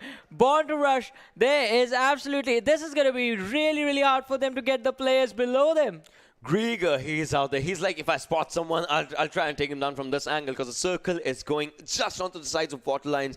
We are down to this one, ladies and gentlemen. 8th zone, water circle. There is land, but that's on bridge, and that's in the hands of B2R only. This is the team. They are jumping, they are dancing, they know it's their game, they know it's their era. Well, do they have what it takes to take those kills? Because they can have the game for sure. As Riga is in the center lines of this particular circle. I don't think so they have utilities right now because they were using smokes, but now they are using up a few utilities. What is that? Is that a grenade or is that a smoke or something? They are trying something as of now, but the thing is... Can they get this game for themselves? Like, it's kind of obvious which team's going to win, right? It's B2R. They have all the players surviving. Well, I want to see all the players of B2R. Grieger has no first aid. Nisal has no first aid. which is the other player that has the first hits if it comes down to the heal battle or something like that, because in less than 30 seconds it's going to be done. Yeah, it is definitely going to come down to the heal battle. They have one nade on some lad, and I'm pretty sure, yeah, I agree with you. They have given all the first aids to someone on the team. We just don't know who. I think it's Horse, because he's the only player who's standing like with empty hands. I think he's just prepared with the first aids on the ready. Mardox, Grigor, Nisal, they're just trying to nade the opponents to that. Oh, the damage actually comes in.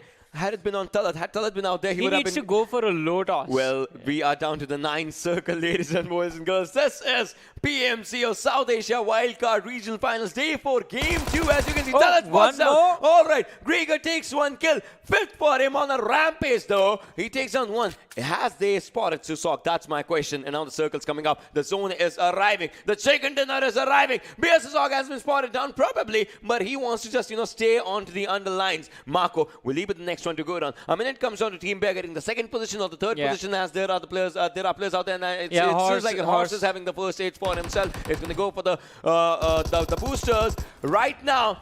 Susok goes down, Grigor takes another one. These are the players out here. 9th circle, ladies and Grigor goes for the leap of faith in the water lines, trying to spot each and every one. 9th circle closing up. This is where Horse stands, P2R stands right now. Nasal will be going down. Yes, he does. Madrox is out there. Yes, he does. Goes down. There's no circle. There's no game as B2R gets it for themselves. Well, an amazing victory for Born to Rush. They had a lot of kills as well, and it is quite an impressive performance. Where Marvel had 9 kills. All alone. Wow. But still, 28 points to Team B2R. I think this was revenge from Team to what happened to them in Team in the last match. If you remember, it was Bear who took down Team Born to Rush, and this time, well, they were quite close, but Born to Rush, they come back with a chicken dinner. Once upon a time in the lands of Sanhok. Yeah, there was no circle. There was no circle, and when there was no circle, there was B2R. Yeah, they were Born to Rush, but in this game they had to remain calm. That's the irony of it. Born to heal right now, Born because this was the last circle, right? But then they did rush because they had 12 kills. That was incredible. But talking about the MVP, 50 healing done. See, had he had land, the healing number would have been more. Yeah. Had he been on the bridge, he would have been able to go for a heal up. I love this game. I think the maximum healing done in this game was probably by Amar. I love this game, yeah. I would love to see if we have Amar stats or something like that. Max healing done. Max healing or something, because Amar, 32 first aids. Like, think about this. Think about this. That was an impressive performance. But moving forward to the other top players of this match, Marvel is going to be followed up by Grigor. Then we have Mifsol. We have Horse from Born to Rush as well. So an amazing performance from Born to Rush and Team Marvel. But SDZ, I mean, SDZ, they were stuck in a bad situation in the fight they were in. So 32 first hits is what we saw him with, right? Talk about it. 75% HP with 1 first hit, right? So 3200, 75 becomes 2400. He healed more than 2400 almost in this game. Like, think about that in that way. He basically healed the entire damage of a team. Yeah, I would talk about that. But well, talking about the match ranking, you can see out here, P2R is looking really good with 13 kills and 28 points for themselves. Team Bear, 9 kills, XP range, and that is with Marvel only. XP range is 6 kills. And Max Legends, well, talking about top 5 teams, they had a brilliant game because the circle was something that was playing a game with them. But if we talk about NRC, well, that's where Amar shined up. All these 6 placement points are because of that one man and the 32 first aid that his teammates got for him. 5th circle to like 8th circle. Yeah. Amazing. That was amazing. But NoChance again not having a good game. They were taken out super early in the matchup. It was actually DENO and SDZ who actually sandwiched them. Yeah, and talking about MAKPEN as well, they always have this kind of thing. The first game is always chicken, and then the next game kind of just, it fumbles them out. So that's just one thing. OPMF Esports, we talk about this team. This team was also brilliant with everything, like talking about the aggression, talking about the stance that these players were taking, but the damage was mostly done by Waterlands. Yeah, damage was definitely done by the Waterlands. But, I mean, I think it's time for us to look at the damage histogram if we're going to talk about the damage. And look at it. So, Born to Rush, they had the most kills, they had the most damage. That is 1975. And as you were explaining the maths to me, NRC's Amar healed more than the maximum damage in the game, basically. Yeah, I mean, that's just one thing. But talking about all the players that were just out there, all the teams that were just out, they're doing their stuff. Talk about Team DENO. triple 2 damage for them, and 2 kills only. Well, that's something. That was WMG. They had 2 kills and damage of 100. Like, this is the first time that I'm seeing damage bar a bit on the lower side. Yeah, we hardly get to see that. It's really, really uncommon. But on the other side as well, NoChance 197, 1 kill coming in.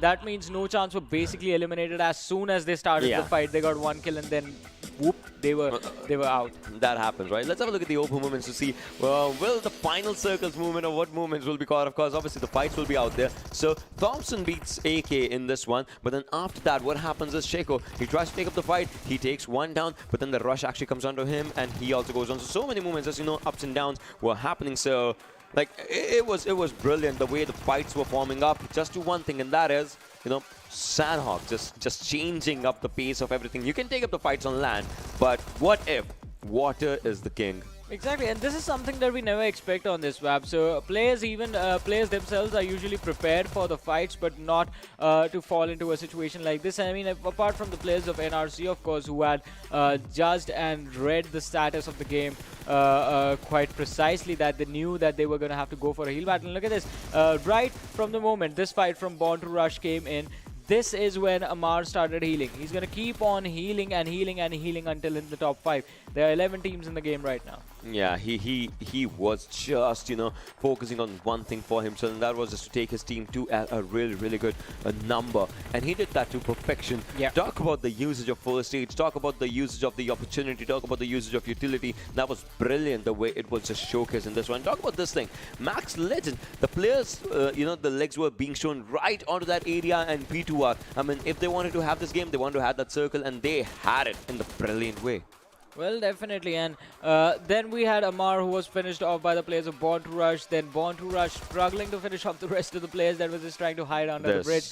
The leap of faith, as you called it, came down from Grigor, but I mean, the faith was in their teammate, because he had one job, that was to heal up and outlive basically the opponents who were trying to swim.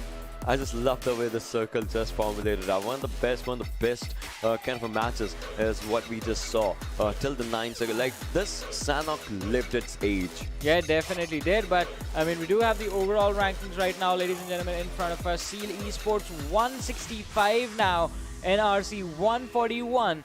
And after the last game, we don't see that many changes. I mean, Opex, they are on the 3rd, Bear and XB Rangers on the 5th and the 6th. They have climbed up, but the difference is still pretty much there. I mean, 141 to 128. It's going to take like 2 games for Opex to actually take over NRC. If anything, yeah, I mean, that's just totally true. But the difference is being out, it's just increasing out there. But the thing is, teams would want to. Top 2 teams, they want to create a gap between you know, 2nd and 3rd or something like that, because they want to do that. Somehow they would love to do that. They want to have that comfortable cushion for themselves so that they just stay there safely. And what happened to NoChance? They had an amazing climb yesterday. I was so impressed, but now it seems like the car that was moving forward at a speed of 100 miles per hour has, well, it's stuck in reverse again. Yeah, I mean, that just, you know, happened. So 3 chicken dinners, like they had those yesterday, and today it's been like an upside down thing for them. They need 50 points basically to cover up the difference between them and the teams on top of them. They have 2 more matches left today, and in a classic NoChance fashion, ladies and gentlemen, they're gonna come in when everyone thinks they have no chance and they could get themselves the chicken dinner. So I'm pretty optimistic about this team and the matches that we have left today, because I would like to see what are they gonna do. But before that, we're gonna take a very short break, so you guys stay tuned and keep watching. We'll be right back.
get it.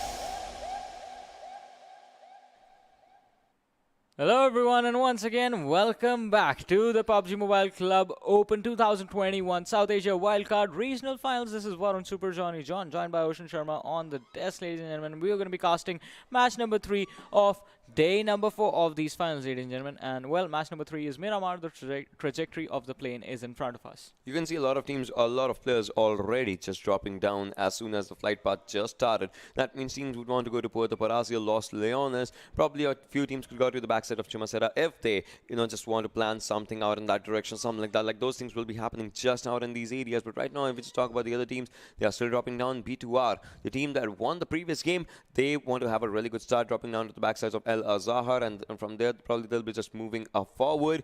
DENO just dropping down as well. So many teams are starting up their journey. But the most important question, again, it's going to be one thing. Where will it end? Well, that is going to be a really difficult question for us to answer. Where is this one going to end? I mean, we're waiting for the circle, and after that, I'm pretty sure, Ocean, you're going to be able to predict where the final fights are going to take place. But again, we just have 2 Miramars left, including this one, and I beg to the PUBG gods this time. I was going to say Los Leones, but like, I've already been betrayed. I mean, that did just happen. But talk about water treatment area and the ridges, the mountains around water treatment. That's going to be a really good area. If we just talk about the circles formation and all those things, well, that's just going to happen slowly and steadily. But we still have to see, how the things just follow down right now. If we just talk about this one, somehow, talking about the areas from Pecaro is where the teams would want to enter. As we talk about the teams of Los Angeles, like Team Seal, Team Max Legends, Team Bear, they have to enter inside the circle. Well, El Pose was empty totally. Well, it is empty for now, and I think teams are going to move in that direction, take control of the location. But look at this, talking about taking control. WMG, they have control over vehicle. The DENO Salty is quite close to them, but the 3 players from WMG, they are in a comfortable position. I mean, imagine, map of Miramar starts, you already have an M24. Yeah, I mean, talking about the map that this is, you kind of need those, right? You kind of need to take the players out, and that is one of the most important weapons that you gotta just use along your side. Talking about this one, you can see 64 players, like 16 teams are still surviving out there right now, and slowly and steadily we still have to see how the things are just going to be moving up forward. The things are going to change, but as you can see, NRC's Hazeen has to spot up a few players and might as well just take a few players down. But right now, all the opponents, like everyone, focusing on their rotations only. Well, definitely. And I mean, talk about focusing on the rotations. They also need to be careful as to how they proceed in the matchup. I mean, as you said, focus on the rotations. Rotations can be tricky on this map. The vehicles are definitely something you need to put to good use. But along with that, can't get tunnel vision. We saw it on Erangel, tunnel vision leading to demise of the teams. We saw it on Sanhok as well. But you can't do that on this map because even though the punishes on Erangel and Sanhok are there, Miramar punishes you for the tunnel vision the hardest because the distance is going to stop you from moving forward. In Erangel and Sanhok, you can at least get a flank and move in from the other direction. In Miramar, it's you're going to have to waste a lot of time going for a wide rotation. If you can't take on the team in front of you, you get taken out from the other side, and then you end up wasting a lot of time. Yeah, time and sometimes utilities as well. Like, it all depends on those things, right? When we talk about this one. So it all depends on that. So wasting out your time, wasting out the utilities. So it's just how do I say this? How do I say it? Like you kind of have to just look forward to all the areas and everything, like, keeping everything open for with your teammates' suggestions, to the fact that when you're rotating everything, like in those things, sometimes it's like IGL's calls matter. That's where you start with everything, and then comes on the filters calls, and then if the entry frag or someone just sees an opportunity, they would love to take that one. But so far, all that it seems like is it's a slow start, and obviously it should be, because Miramar is an important one. Well, it is definitely an important one, and it is going to be quite important for the lads to actually see how they are going to proceed with this matchup. Plus, I mean, as you said, it is an important one. There's one specific team that I would like to point out. This is going to be super important. That is going to be Team NoChance, because, again, as we said before the game, they are looking to make comebacks. They're going to try and make their comeback and start it with this game. Yesterday had amazing momentum going. Yesterday they climbed all the way into the top 6, but today they are out of the top 6. I mean, that is true. That just happened. But now we still have to see, how the things have changed for all these teams and all the players out here. So somehow, we still have to see how the things are going to be just, changing up onto everything. But slowly and slowly, as the players are moving up, things might as well just look up a bit similar, or not so similar, onto the things, as you can just see and look forward to all the things. Well, definitely. And oh, it's still going. All right, now it's stopped. Now it's just stopped. But let's talk about the teams and players still looking forward to all the fights. If those happen, or if those don't happen, things are just going to be looking up a bit weird onto the sides. Max Legends, the players are still surviving, and Dilla also in the vehicle, just trying to move forward onto these areas. Did spot someone out onto the other side, but does not want a part of the fight. Well, definitely you do not want to take part in this scuffle right now. But, I mean, it is going to be an interesting situation to see when actually the teams actually try and fight it out. So the first circle is moving in 900 meters away, is going to be Team Bear. And being Miramar, knowing how this map works out, I think third, fourth circle is when, well, the fights are going to start. I mean, yeah, that's how the slow start always kind of just, works out. Sometimes not in the favor, sometimes not against the players and all those things. Like, these things kind of just, turn around themselves. Talking about Max Legends players, they are just out here. Team Bear, Ariman, having a decent area for them own self. Like, the player has a decent area for its own self. So, this is where the slot circle is already kicking in. Yeah, the slot circle is there. And it's the early stages, man. What can you expect? There's no one quite close to each other, absolutely no one close enough to have the early fights, and that's how it's going to be. So we still have to wait for the later stages. I mean, third, fourth circle, that is when fights are going to happen. Before that, everyone is just going to move north, specifically the teams that have landed towards the southern part of the map. Alright, so Team Bear, they do see a vehicle moving in the distance. Are they going to go for the chase? As of now, it kind of just becomes one thing that they should not, because of this thing only. 900 meters away from the circle, just like you said. And the second thing, they got to focus more on rotations. As of now, because first circle, second circle, you would not want to just, take unnecessary fights in the first, second, like circles like these. Probably in the later stages that might just happen, but not before that. So that's just the thing we talk about. Fantastic, Lee, Salty, go see the players are still out here having a good area for themselves, as we can just see. But right now, Picaro, Power Grid, Hacienda, like these are going to be the areas, Hacienda as well, water treatment as well. So if the teams want to just move on to these areas, we still have to see how that just comes down to the things. 187. If we talk about that team, the team is still trying to make it inside the circle. They are trying really good, but MAKPEN, Pelzang, Momo, like they are away from each other. Pelzang is still going outside the zone somehow. Yeah, and MAKPEN, they are split up. I mean, look at this. So Momo is inside the circle, quite close to the players of SDZ, and well over to the western side of Junkyard right now, and the eastern side of Graveyard. So between that area and the other players, they can be caught off guard by the players of Team Bear. Pelzang is there. The players of Bear are closing in from the rear. So it's going to be really, really important to see how these lads are going to be able to survive. Over towards the side of Mina Generalis is where the fight is going to break out. But Bear, they take a turn for the direction of 187. Max Legends.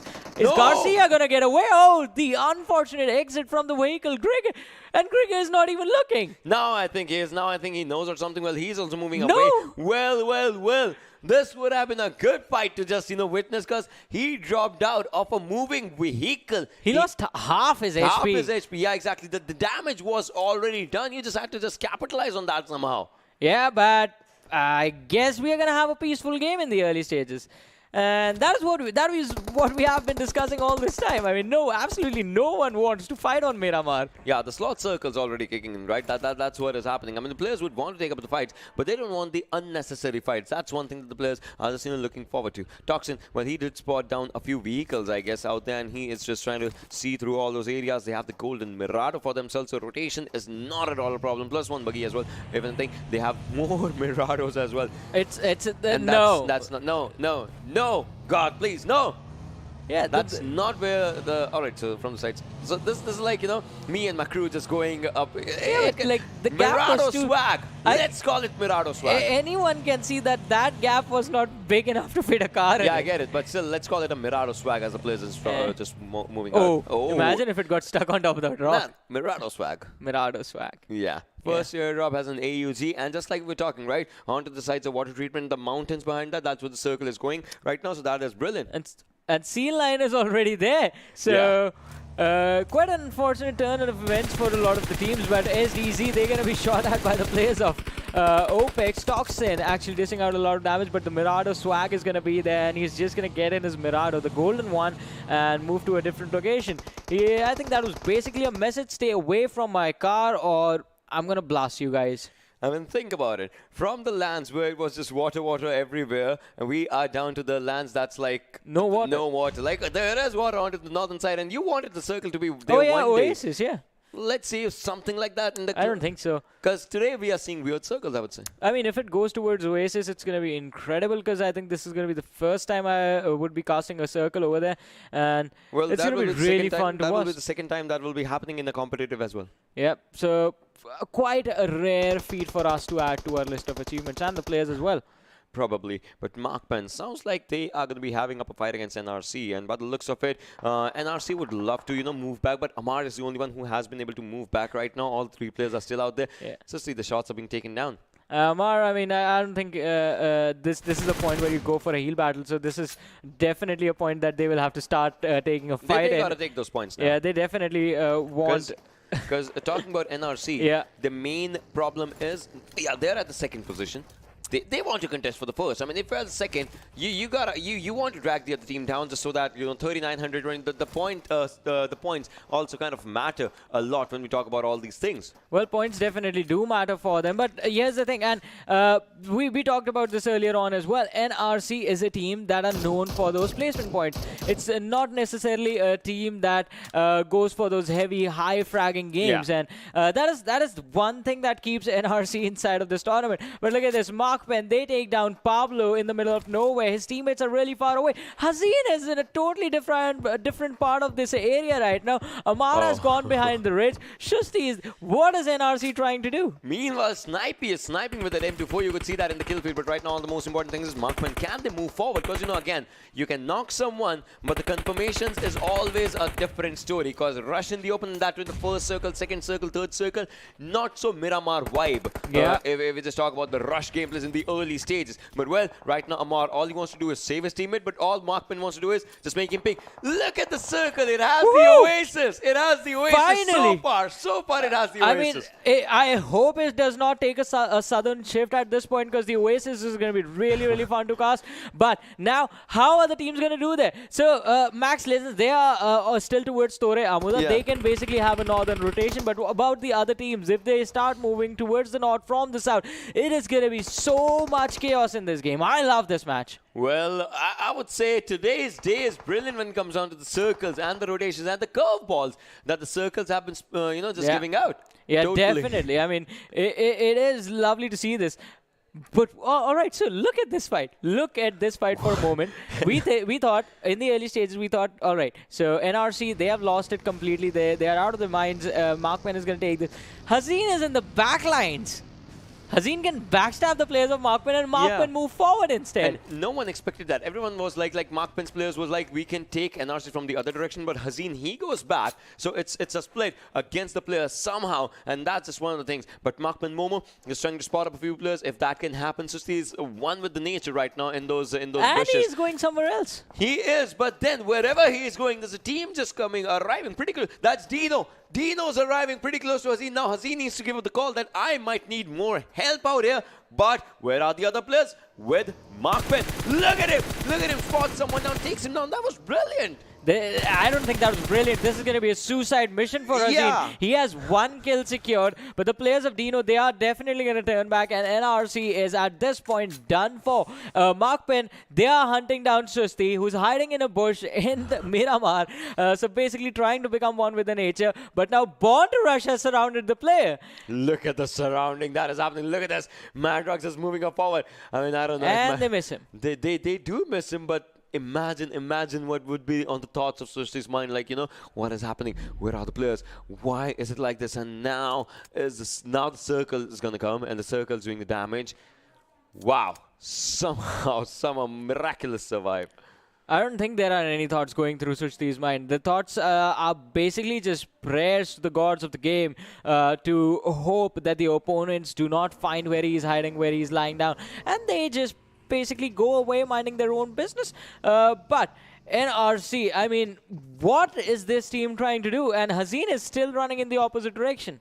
Well, I don't know what is this team trying to do, because you saw the match, right? You saw the fight that was almost happening, not happening, not happening.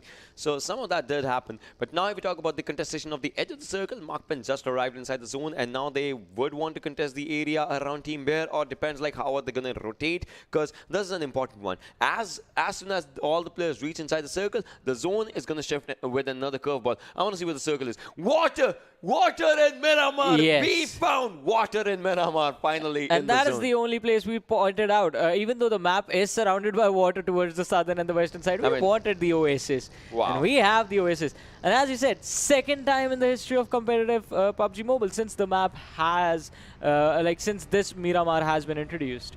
Yeah, I mean, we have never casted this one, though. So this is our first time casting the water areas around the oasis of Miramar. So from Sanhok, the circle does not want to leave water from the Sanhok's area. Got to be hydrated. Yeah, Drink water. Not with Molotov cocktails, though. Yeah, I mean, that did happen, but 187 sounds like the team is in a lot of trouble. As you can see, the players are going, and Spider, well, did he finish himself with those? I mean, the Molly did, do damage, and it was doing damage. It did take him down well. Seal Wally goes down by Jazz, K98 shot as well. Yeah, Seal in a lot of trouble after one player has managed to take himself out of the game, and the other one got knocked out by a Sniper. But now Opex on the other side taking a fight against SDZ. 187 find themselves in a bit of pickle as Opex spot them out, and they charge in. Myun7, Toxin, they're not scared of these players. Toxin goes in, now they're going to take him out. Myun7 is going to be there as he watches his teammate disappear from the list of the squad members. He's going to be taken out. DENO, they get eliminated. We're down to 15 teams, ladies and gentlemen. Myun7 is going to try and take this fight, but it is a troublesome situation. Nade is going to take a nade to the face, and well, it is a nade from the players of Team Bear. Arimun was the one who got the kill. So now the players have to be careful, and they need to watch out for the players of Team Bear as well. So Opex, they thought they were running into a 4 versus 2 situation, but no, there was Team Bear on the other side of the ridge, and they're still waiting for Opex to come in. They still are waiting for Opex to come in. I'm talking about Opex, just coming out of the area. As you can see, Dilla, all right, so the spotting has been happening onto the sides of Team Seal as the players have been spotting down, and now comes on one of the most important things. If you spot someone, if you have a K9, M24 or something like that, you take a shot, you hit them in the head, it might just be a bad news. Yeah, it's going to be a bad news if you hit them in the head. It's going to be a bad news for them. This is the area about which it's like players don't know much things about, like the water oasis. Because, players have gone there, but the rotations, the shortcuts and all those, it's like not in competitive. It kind of becomes tricky. Yeah. It is going to be a tricky game. It is definitely going to be a tricky, because this is going to be the first experience for these lads playing against each other in this setup. And and with this thing on the mind that top 2 slots and all, because it's kind of a high pressure situation. It is definitely a high pressure situation, especially for a team like Opex, who are really close to the top 2 and will definitely try to take on the teams that are ahead of them. So NoChance, they are in the center of the circle, in the center of the oasis right now, which can be a really good situation for them if the circle keeps on moving on them. If the circle takes a hard shift, then NoChance, they are going to be in a lot of trouble. That might just happen right now. But even if it takes a hardship, they will still be in the center lines of the circle. They are in the center lines of the circle. That means the circle is going to be with them, if anything. We would love to see, where the circle goes next time, because now all the teams are inside the circle. We have 14 teams surviving, 44 players alive right now, and now the zone is going to shift. And as we speak, it's going to move on just onto the southern side. Just as I said, see, they were in the center line, so they'll still be in the circle. But now, once the circle leaves the water area, it's just one thing that Seal 9, B2R, NoChance, XP Rangers, SDZ, those teams are out there. But MAKPEN and Team Seal, they might just go for a contestation. Yeah, they definitely need to do that in order to survive. But the skirmish between Bear and Opex, it's still on. Absolutely no way to determine who's going to be the winner of this fight. Both the teams, they're trying to find it out. But on the other side, Inky is going to manage to find his opponent off guard and take him down with a really nice headshot from the bolt action. Marvel climbs over the ridge. Munsef spots him out, takes him down. We have Arimun in the back lines. Marvel is going to try and crawl back to his team to get the revive done. But Munsef, is he going to allow this? One good grenade or a Molotov is going to be able to do the trick. But no, since the blue zone is coming, both the teams, they mutually decide to get out of the situation. Marvel is going to be left completely abandoned, and his teammates are going to give up on him as the team decides to move inside the circle right now. This is not going to be an easy rotation. Look at the position of SDZ. They have a high ground. They are basically going to be Obi-Wan Kenobi to Opex's Anakin. Well, yes, that just happened. All right, I love that Star Wars reference right now. But, well, the thing is, let's see who actually, just gets inside the circle and tries to hold that one, as there are a few teams just trying to go with everything. Still 14 teams surviving. Oh, OPMF Opex just goes down. Chico needs to, just go for the revive. If that can happen, but somehow it's going to be a really, really tough job onto this situation. Opex's unknown goes down, and now Team Bear, as SDMZ is taking over against them, and SDMZ is out there, Team Bear, and Opex, wow. Well, Opex, Munsef is going to be taken down. That the fight against Team Bear is not stopping. Bear moved in with the players of Opex, and Marvel again. The finish is confirmed finally by Munsef, but what a timing of that, as Munsef was taken down. So Sog is down, Friends and Arimun are the two players surviving for Team Bear in the backlines. SDZ is climbing down from the mountain, and if they catch the players of Opex off guard, they can actually finish them off. Insanity is looking in a totally different direction, and MAKPEN, ladies and gentlemen, has been eliminated from the game. Look at this. So Snipey is on the ground floor. He's down almost on the slope, cooking the grenade. Why is it focused on the players of Team Bear? SDZ right next to them. What is it doing? No. Well, Snipey is still just out there. I mean, Opex, you can see the players exactly. They were just out there, but then he was looking on to the sides of Team Bear, and now it comes down to the fight. Snipey does spot down one. Munsef is just out there. The circle's going to do the damage as well. So as the players, but on to the other side. Really low HP. SDC Snipey goes down though, but the revive will be just arriving. Yeah, the revive should arrive, otherwise it's going to be a troublesome situation. And Snipey, I think he's going to be asking himself the question, why did I ignore these lads? They took him out. Bear in a lot of trouble, as after SDZ and Opex, it's going to be SDMZ right next to them, who are going to be looking to finish off the players of Team Bear. We're down to 8 teams, ladies and gentlemen, 26 players still alive and fighting it out to see who will get the chicken dinner. 30 seconds on the clock right now, and the 5th circle after that is going to start closing in. We're going to have the 6th one. Yeah, it is definitely just going to be out here. Insanity, well, he has been trapped down by the players on their side. As you can see, C9's players are just out there, but the players' health, Myunki and Inki, is pretty low. They need to heal up. Senior, meanwhile, is on the front lines trying to take up the fight against SDZ, and Insanity is still out there. A good grenade, but his vest is totally damaged. So that's also one of the things, like the shots on his vest will be taken down. And now he's a grenade, just throws it out, and he has been spotted down, loses the vest, but the grenade from Mixwell, oh, SDZ Mixwell's grenade takes down Insanity. Well, definitely, and it's going to be quite an upset for Insanity. The next nade is going to be thrown by Senior. Is that going to catch Insanity off guard? He is really in a bad situation. Senior is going to toss a smoke in front of him, try and create a bit of distraction so that he can fight the players of SDZ with a little bit of more freedom. Mifsal, now the pressure is on him. He has made a mistake. He has blundered this fight, and now he needs to make sure that Insanity survives. He gets a revive, and he gets to move forward in the game, but that is not going to happen as Sanhok catches them off guard, and well, the finish is gonna be confirmed. I mean, that was supposed to happen. Somehow you just call about it. That was supposed to happen. That did happen onto these lines. But right now, talking about the fights that were happening, XB Rangers is taking up a fight against their opponents, and now they have a good area for themselves. But the thing is, they have to climb up onto those areas. A good grenade being lofted down, but it will be just a bit short as Mixwell was just out there. But Senior, look at him moving up forward. Myunke trying to create a diversion, but that did not happen. And now Senior, it's a 1v2 situation as Myunke is behind Inky as well. Senior needs to be the one to aggress in this one. Let's see if the aggression actually just work out. The grenades, the Molotov being used back and forth. The damage was not done as of now, but now he tries once again. WMG meanwhile gets eliminated. Well, WMG, they're going to be taken out, and all of a sudden we are down to 5 teams, 15 players. Bear Prince goes on domination. Sog as well as 4 kills are going to be confirmed for the lads. Senior, how much utility does he have? Oh no! No! Whoa! What was that bounce? Oh my god, is he a professional bowler or something? That was brilliant! That was brilliant!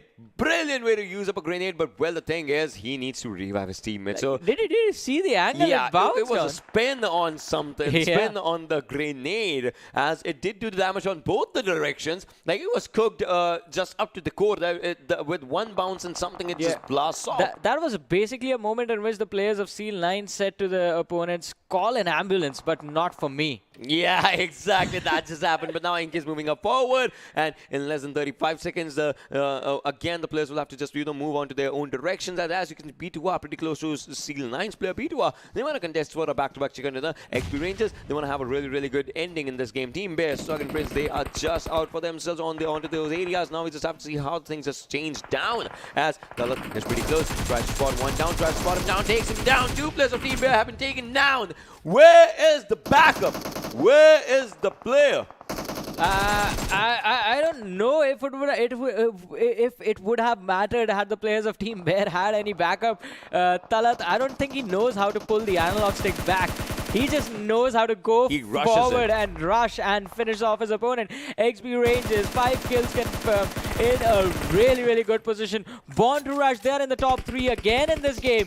Born to Rush today have been really, really consistent, Ocean, and this is what we were talking about. In order for teams to perform, they need to take a page out of the playbook of Team NoChance, and they have done it. The consistency is finally showcasing from these lads. Team Bear is in the top 3. XB Rangers are here, and so is Born to Rush. These 3 teams have been really consistent today. Talk about Team Bear, they have 11 kills. XP Rangers 6 kills. B2 are 4 kills for themselves. But B2 have again, they have the upper ground for themselves. Now talk about the throwables that will be used from this area if they have those, right? But Arimun, all he needs to do is survive between 2 teams.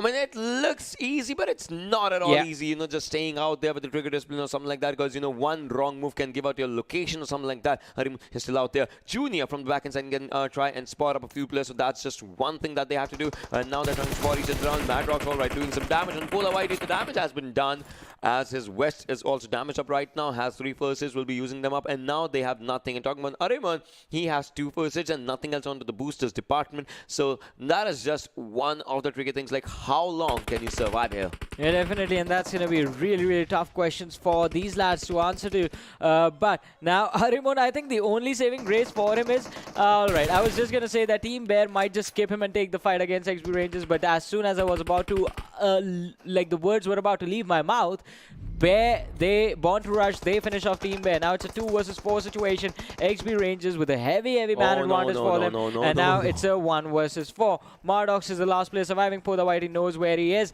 And as we know, ladies and gentlemen, XP Rangers, they do not know how to back off. So they're going to push forward. They're going to finish him off. Playzone took him down.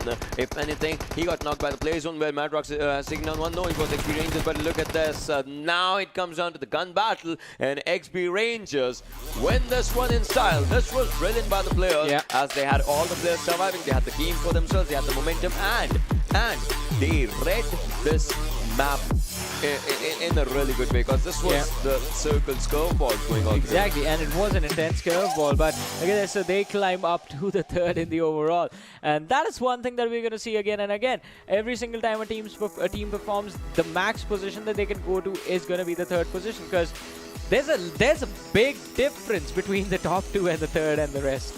Exactly, the difference, and it's going to be increasing after this point. This match's points are also just included. So that's just one thing. We still have to see how things just change onto the players' sides and all. We'll be looking at the MVP first to see who was the player that did good, and it's going to be Prince. 5 kills, 1 assist, 531 damage, 276 healing. Yeah, so this is a normal stat that we would have normally.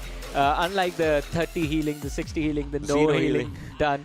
So this is a pleasant surprise, it's a pleasant turn of event, and well, Team Bear also had a good performance. 11 kills was, I think, the last number that we saw from them, which is definitely going to put them in a really comfortable position. 21 points are going to come in for Team Bear, and here we have the top players, ladies and gentlemen. Prince and Sanhok, the players from Team Bear are going to be there. Then we have Senior from Team CL9 and Mardox from the team of Born to Rush. I mean, they had 3 kills for themselves, Senior and Madrox, but the thing is, damage was really good. The damage was impressive. Plus, all these players, the survival time just justifies the amount of fights that were happening onto those areas. You talk about, CL9s, the grenades that were being used, the curveballs with the grenades and everything, those were being used. You talk about Arimun's survival. For how long was he trying to survive as a solo, and all those things were happening. So somehow the players did brilliant for themselves, but it all comes down to how many points did they accumulate, because at the end, it all comes down to the points. Yeah, definitely. At the end, it is going to come down to the points, and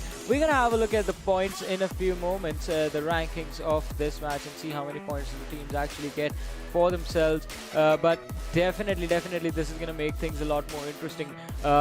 We know the teams on the top 2 in the overall, they are still pretty much going to be the same, but it is about teams below them who are trying to fight their way to the top and contest them.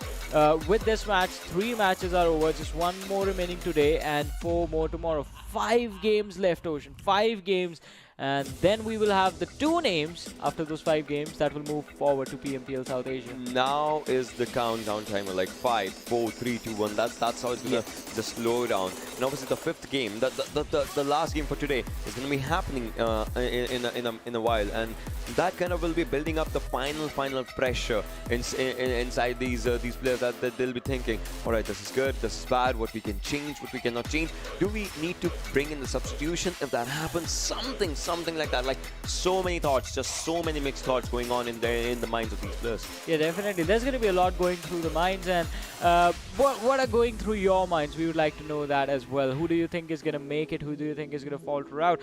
Plus, the way the games have been happening today, I would like to know who impressed our lovely audience the most. What about you? Who are you the most impressed with? NRC, the Sanhok's match, staying outside the circle, 32.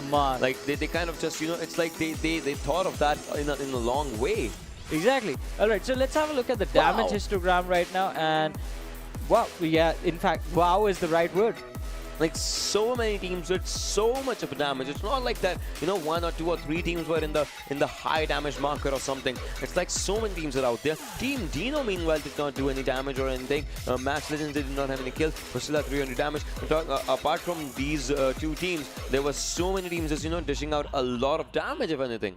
Yeah, definitely. And well, we do have, as you said, teams like DENO, 0 damage, 0 kills, and then we have 0 kills on MAKPEN, although 331 damage came in from their way. So there's quite a bit of difference between the way teams in the later stages of the games actually performed to the way the teams were taken out in the early stages. Look at this. So NRC, as we did say, the fights came in, but why were you split up? Yeah, I mean, that's just one thing. Like, that kind of just happened out here. So it all comes down to the calls, and at that moment, because Hazeen just came really close to the players of MAKPEN, but well, the fights were on the other players, so things just changed, and Susti just trying to be one with the nature when the players were moving right next to them. So things like that. I think there were a lot of mistakes in that entire situation, because yes, Hazeen came up. It would have worked out for them had Pablo and Susti and Amar actually managed to keep the players of MAKPEN pinned down in that position. Yeah. But no, Pablo went down. He was finished off. Susti was hiding. Amar just completely abandoned and ran to the other side of the ridge. And then MAKPEN got the opportunity to close in towards Susti's location, which made Hazeen's backstab, well, it made it useless. Then he couldn't do anything with that wonderful position of his. And that is true. That is true. But you know, it did actually give out a lot of good moments. Yeah, exactly. And those moments are called the Oppo moments of the game. Yeah, talking about the early skirmishes, this is where it all just started to happen, right? Talking about Team DENO, they were trying to take up the fights against their opponents, but well, it did not just pan out pretty good. 187, yeah, they also tried, but then this is where the fights actually just, you know, started to happen. You can see fifth circle, so many teams, so many skirmishes. I guess we'll be seeing that grenade as well in this one. Yeah, definitely. We're gonna see that nade. And alright, so it's gonna come in a few moments. I mean, Insanity just went down. No. Senior and his teammates are gonna charge in. No. So Seal Line, they lost a player. Yes, and yeah, yes. this is a nade. Yeah, that's what I was saying now, because after this one, obviously, was one thing that Seal Line's players had to just, you know, rush up forward, and they did that. Imagine if your teammate did that and you were the person who was knocked out. Your teammate throws a nade towards you and you're like, oh no, I'm about to die. But then it bounces off, kills the opposing player, and you survive. It was a miraculous grenade that it just, you know, happened to happen out there. Well, B2R did, you know, finish second in this one, but the way the other teams played, it was brilliant. If anything, XP Rangers, they are going to be happy. Yeah, they're definitely going to be happy, and moving forward in the last game, they're going to be looking forward to see how good of a momentum they can build with the end of today, because, well, tomorrow, ladies and gentlemen, it will be the last day of the finals. The final 4 games are going to be played of these finals, and with that, it's going to be the final opportunity for everyone to see if they can actually take on the players on the first position. Alright, so now, I think there's opportunity for XB Rangers, Bear, Opex, MAKPEN, to contest and compete with Team NRC Esports, but you can forget about challenging Seal Esports tomorrow. Yeah, I mean, that is true, but C9 can also try and, you know, just have a good game, because 15 points for the chicken dinner, and if we just talk about this one, 5 or like 10 points for the kills and all that, they can also try to contest for the second position. Like, it's still out there, but if we talk about Seal Esports, well, if they have next good game or something like that, they'll be crossing the 100 placement point marker. That in itself will be a really big achievement. So right now, one thing that we are not seeing from Seal Esports is basically them finishing in the pole position quite often, right? If we have one game, imagine they are third in that match, 10 placement points, and they get 5 to 6 kills. That basically gives them the opportunity, and it is going to put them in a wonderful position from where they can just basically tomorrow they can have mediocre games and just move up to the PMPL South Asia. But for the other lads, I mean, quite an unfortunate a turn of events. I mean, the distance, the difference between them and the teams on the top 2, it's a lot now. It is. It certainly is. The way these players have been playing, even if not, you know, on the top in every game, but they are on top in this leaderboard. Exactly, and this is where it all matters. But we still have one more match to go, ladies and gentlemen. That is going to be the final Erangel of the day. We're going to take a very short break before that, so you guys stay tuned and keep watching. We'll be right back.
Let's get it.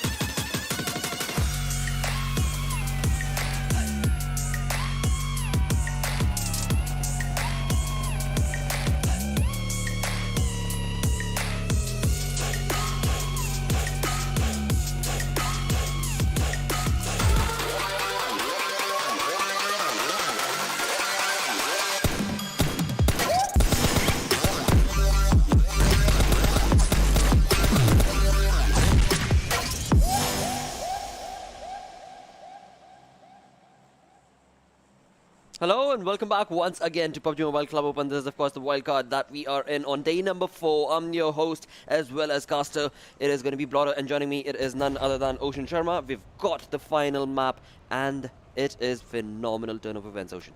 Yeah, it is going to be a phenomenal turn of events the way the match has to happen, right? When we talk about the match and everything, you can see it starts from the backsides of Zarki and then moving up forward to Milta Power. It's going to be a good area. Milta, Shelter, Prison, Mansion, Farm are going to be the areas to drop down as well. Pochinki, Rozok, those are going to be good areas. Max Legends going on to the sides of Severny. Let's see where the circle actually drops down. Exactly, and talk about that military base now.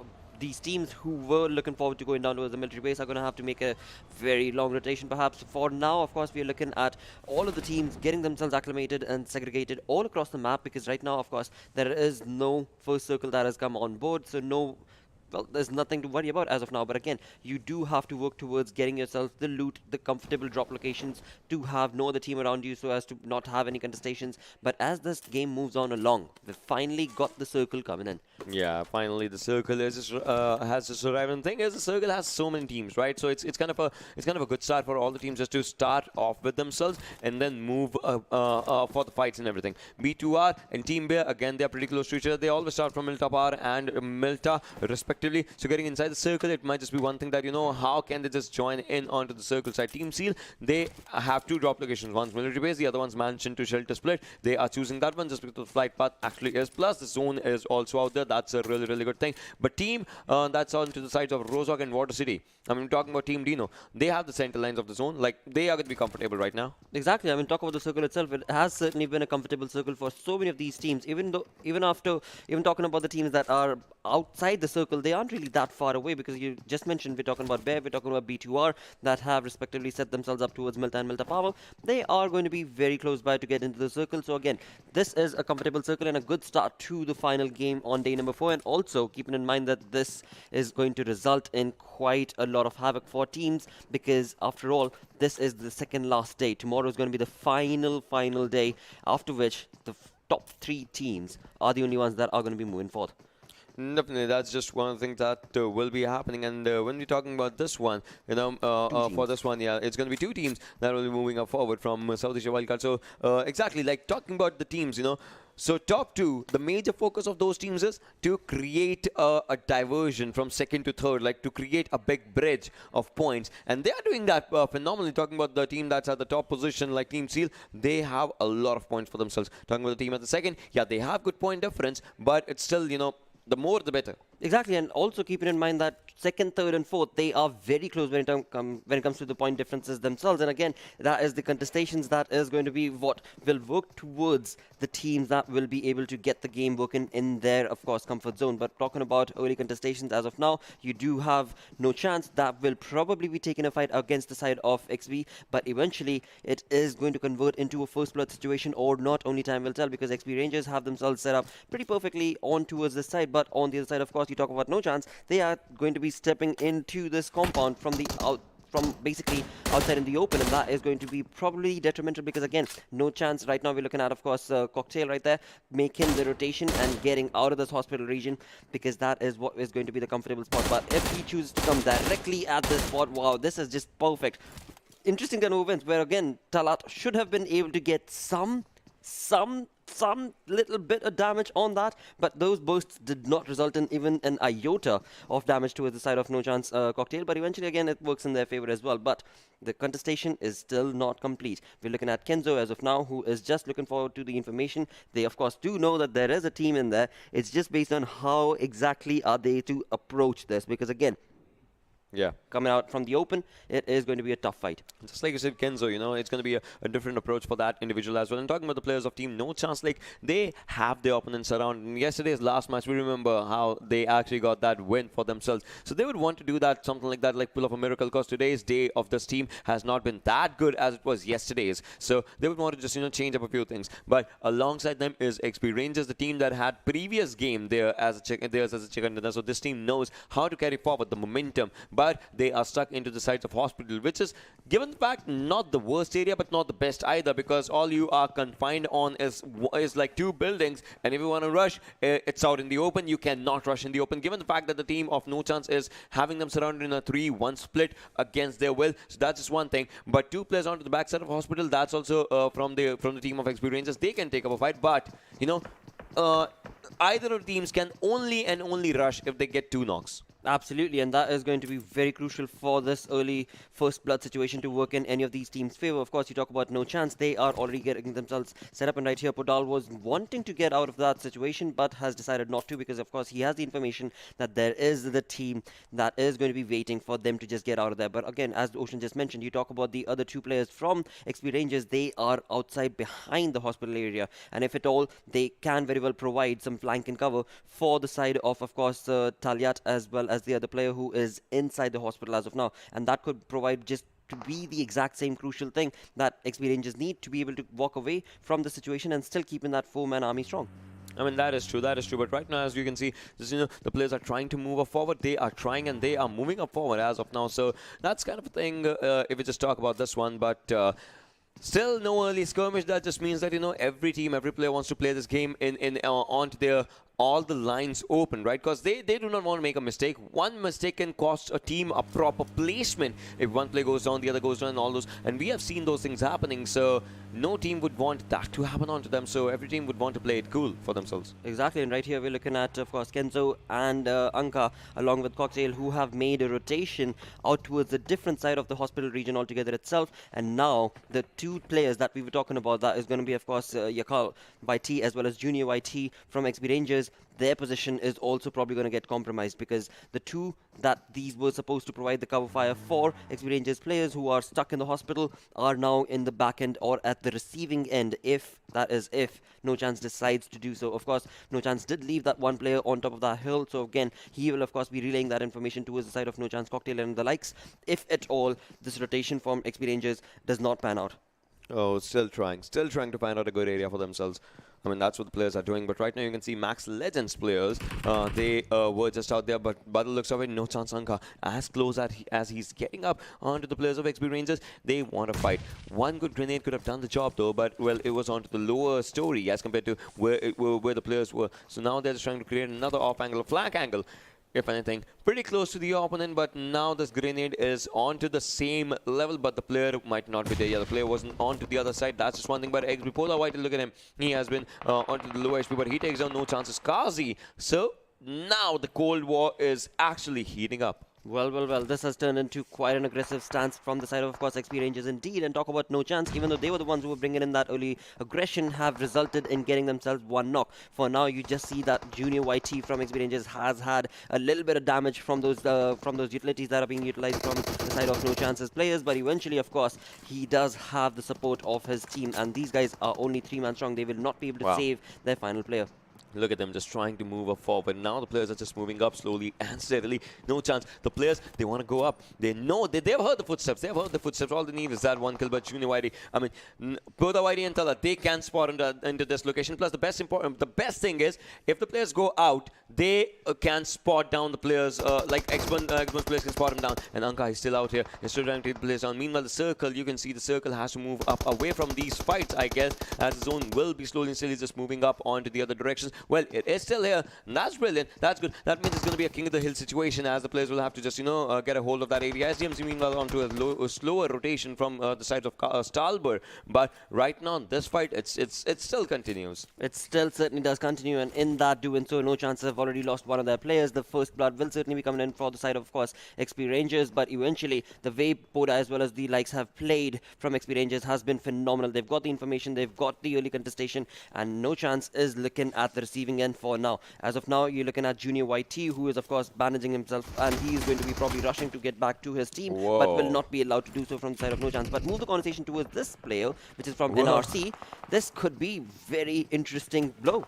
Well, what is happening? What is happening? Oh, the grenade did do the damage. As Amar did go down, like he actually exited the vehicle, and as soon as he exited the vehicle, he went down. As that was one thing. But WMG spied, now the damage has been done. Amar will be looking really, really good under this situation. But now comes the time of confirmation. Will he go for the confirmation? Will Brad take him down like from the other direction? You can see the players are onto the upper direction, and they have been spotting down. And Brad has been spotted down as well. He wants to make it to safety. No damage was done. But hey, if your location is compromised, you would not want to sit there again. Exactly. That was just a perfect spray coming in from Hazim's side from WRG, but eventually moved the conversation back to, of course, NoChance. They have been brought down to 2-man strong as of now, and XP Rangers have this information, have a control.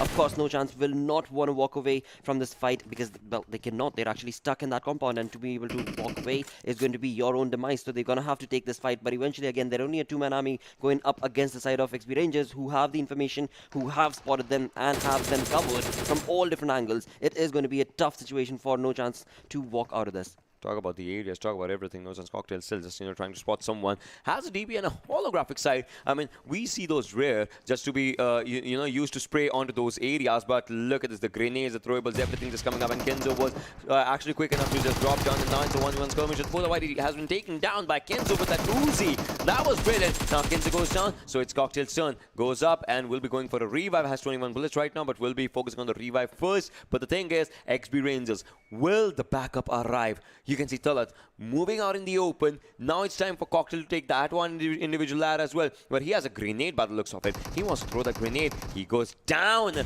Oh, the grenade did do the damage on Kenzo though.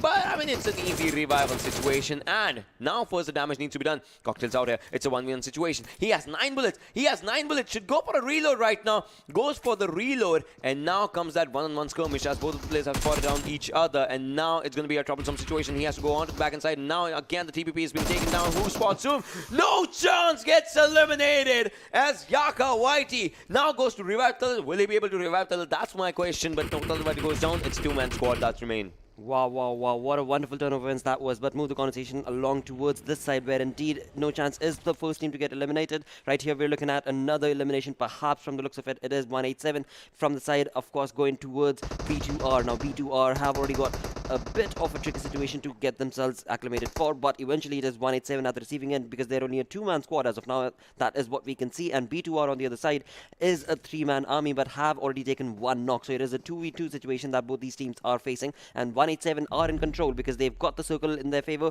Whereas on the other side, Madrox is outside the zone right now, and outside the zone as of now is not going to make a big difference because there's not a lot of damage coming in or dishing because of the zone. But eventually, of course, to be able to convert this fight for him in his team's favor, he will either decide to walk away or, well, he's making a rotation. He's certainly deciding to make a long rotation to the other side of 187. And now 187, will they be wanting to take this contestation, or are they going to be moving along and getting themselves acclimated in the zone itself, because they're also only a 2-man army for now? It just comes down to, how it just, becomes onto the stuff and everything. But, well, right now, as we can just see, B2R, they are trying to get inside the circle. They will try to find a good area, but right now their rotation is from all the other directions. As you can see, they knew that there was a team right in front of them. They knew that they could not take up that fight because the zone is already damaging the players. The third circle is, and then it is going to be damaging them a lot. So they knew that already. Now they are just moving up against their will, and now they're trying to find up a good area inside the circle. That's important because third and fourth circle, see, first and second circles, focusing on rotations. Third and fourth circle, finding a future-proof house for yourself inside the zones. And then fifth, sixth, seventh circle, take up the fights. Like those, that is how you play the circle, and that's what the players are looking forward to. Exactly, they're looking on to longevity, and that is exactly what is going to be important because they've already got 2 kills, thus implying 2 points. They're a 3-man squad as of now, and of course, that is going to be bare essential for them to find themselves a safety net, a safe compound to get themselves well, in a place where they can call home, basically, because again, the third circle is already here, and with that, we move on down towards 187. They've got that one kill, but in doing so, against B2R, they were brought down to a two-man army as of now. Now, along with that, of course, 187 will also be moving away from that position and will of course be wanting to get themselves in a safe compound, for they are only a two-man squad. Again, as they make that rotation, there will be other teams that will probably be in their path. So again, for B2R as well as 187, they are making a very, very long rotation, but hopefully, just hopefully, no other team is going to be contesting them as of now. They are trying to just, get the best for themselves, and that thing will be just happening anytime soon right now. MaxLegends, we still talk about this team, all the players are surviving, but they need a good game. When there was the first Erangel of today, they were the first team to get eliminated, so they want to change that, right? They want to change that curse happening for the Erangel onto themselves, because this team was the most dominating team previous week, when it was obviously, counting with the top 16 teams moving up forward and all. So this team was one of the most dominating teams, and now it has been an ups and downs situation. Well, talking about the airdrop, there's an M249 in this one, and well, I was telling Johnny about the story of M249 that we saw in another PMCO yesterday, the clutch, the almost 1v3 clutch that just happened. So I would love to see something like that happening, because it's always when guns blaze, you get points, and if it's your guns and your teammates that are going all in, obviously you get a good assist as well. Well, B2R Nisal, he's outside the circle, the zone's damaging him as well. He kind of need to heal as soon as he can. Exactly, and that's exactly what I was talking about earlier as well, when B2R were making that rotation for themselves, as they were making a long rotation, as they got themselves inside the circle. There was another team that was able to contest and stop them in their tracks. As of now, B2R, as we can see, is towards the south of that circle and have found themselves a decent compound, so that's going to be working out perfectly for them. On the right-hand side, south of school, we're looking at 187, the two-man army. They have not yet started that rotation, but will slowly and steadily be moving in, because there is no other team that we could see that will probably bring any sort of damage or any sort of contestation towards the side of 187. Talk about Celex. Now, this team has also been phenomenal, no questions about it. They're making that rotation through the ruins area as of now. They are a four-man army, but eventually one of those players have been knocked as they make that early rotation, move towards the side of SDZ. This is also looking really good, because SDZ have information about the other team right across that river, and that is of course going to be detrimental, because they've got 0 points as of now. Players are just out there, and they're just trying to spot down all the other players onto their directions. That's what they are still trying to just go for this in this one. Team Seal, meanwhile, it sounds like Team Seal will be in a lot of trouble, because obviously they have a lower ground for themselves, and then Baron has been just revived, needs to put up a first aid as well on himself, and a smoke in those open areas. It all this is an invitation that if there's a smoke, there are teams for sure. And now Wally's rotation has also probably been seen, but Wally, he's moving up and forward. Might be a bad thing, as he's really close to SDZ, but SDZ ICAM, he's getting shot from the other directions. Boy, oh boy, this has turned into quite a war indeed, because again, Celex will want to contest this location, and this is what they've decided to do. So SDZ on this side have a really, really good advantage, but eventually, of course, you're looking at Zaki right here, bringing in that DP control and bringing in that perfect back-end support that the team needs as they make that push towards the side of SDZ Esports. Now, SDZ Esports not only have Celex to worry about, but on the other end, they also have another team. Now, talk about B2R. They made that rotation, but alongside that, they have Max that has moved into the compound right next to them, and that house is, of course, as of now, full of the players, and this is going to be very difficult for B2R to be able to convert this. But eventually, again, utilities, there are none. He has a certainly level 3 helmet that's going to be working in his favor, but again, you do need some utilities. Talk about the other side, of course, MaxLegends. They also, the player that we just witnessed, does not have utilities, and therefore, right now, we do not see any of these two teams making that early contestation for this compound. And that is true. It just comes down to how you contest your areas and your opponent's areas and all those things. We're talking about MaxLegends. They have a decent area for themselves. But the thing is, the zone, once it just shifts away from them, it again is going to be, challenging them. Well, the grenades, the throwables were being used to the perfection slowly and steadily. Well, they need to, maximize the utilization and the efforts out in this one, as it is kind of needed when we talk about the fights. And now the rushes might as well just come, and you can see if the throwables do the damage, if they read in the kill feed that, yeah, throwables are starting up to do something, the players would want to rush in, the players would want to do something for those things, and they would love it. But slowly and steadily, it does win the race, but it might never win the gunfight. Exactly, because right now what we're looking at is Euler from this team is making out that rotation from his vehicle and is probably wanting to either slowly and steadily push on along the side of B2R or probably going to just run away from the situation, which again will probably not be advisable because Max Legends, they know that they can very well convert this into a fight and they can very well convert this fight into their favor, walking away with points. But again, the circle is going to be the crucial element to keep in mind because again, timing is everything, yes, but the circle will not give you all the time in the world. They have to make a decision. They have, of course, utilized those utilities. Till now, they've not been able to get anything out of those utilities usage. But now, of course, you look at Euler. He has moved all the way on the top of the house itself, and it's trying to get a little bit more information. B2R on the other side are also at the receiving end. They've only got 30 seconds to be able to convert this because after which it is the circle that is going to be dominating them, and they're almost about 300 and 350 meters away from the next zone. Both these teams, there needs to be some decision made. There needs to be some decisive decision made so as to be push on along and rush, because after which, of course, in 20 seconds the circle is going to move on and that damage is going to be detrimental. It should be done for sure, but look at XP Rangers. The players are going down as Opex's players are just out there trying to take those kills, and yes, they do take that kill for themselves. Zaki meanwhile takes on SDZ Snipey as of now with an M4 headshot, and so many headshots are being cutting down, as you could see. Zaki, Wally going down with the headshots of team, that's the way you go for the maximum damage. You go for it, you make your opponents kneel down, and then you try and finish them. Team Seal, they have a decent area, but the thing is, again, the smokes are an invitation. As of now, that is certainly true. And on the other side, of course, we're looking at OPMF also trying to chime into this fight. They've got their own, they've got their own smoke walls being created. With that, 187, the two-man army is eliminated. On the 14th position is what we can see as of now. Talking about SDZ, Insanity is down. He will need a revive, for which, of course, the team is going to be around to be able to do so. And they are still a four-man squad, but with no kills is going to be not the kind of situation. But again, as we talk about OPMF, they are, of course, wanting to chime in and going to want to convert this in their favor. They have the information. They know that there is a team within that smoke, and yes, there it goes. Mako is able to get another player from SDZ down. Well, B2R, you can see a lot of troubles on those players as well. The experiences, they do get eliminated, and the thing is that team was looking really good till the previous game, but now things have changed. B2R gets eliminated as well. We're down to 10 teams, 35 players surviving. Opex's player Munsef low on HP but still high on morale.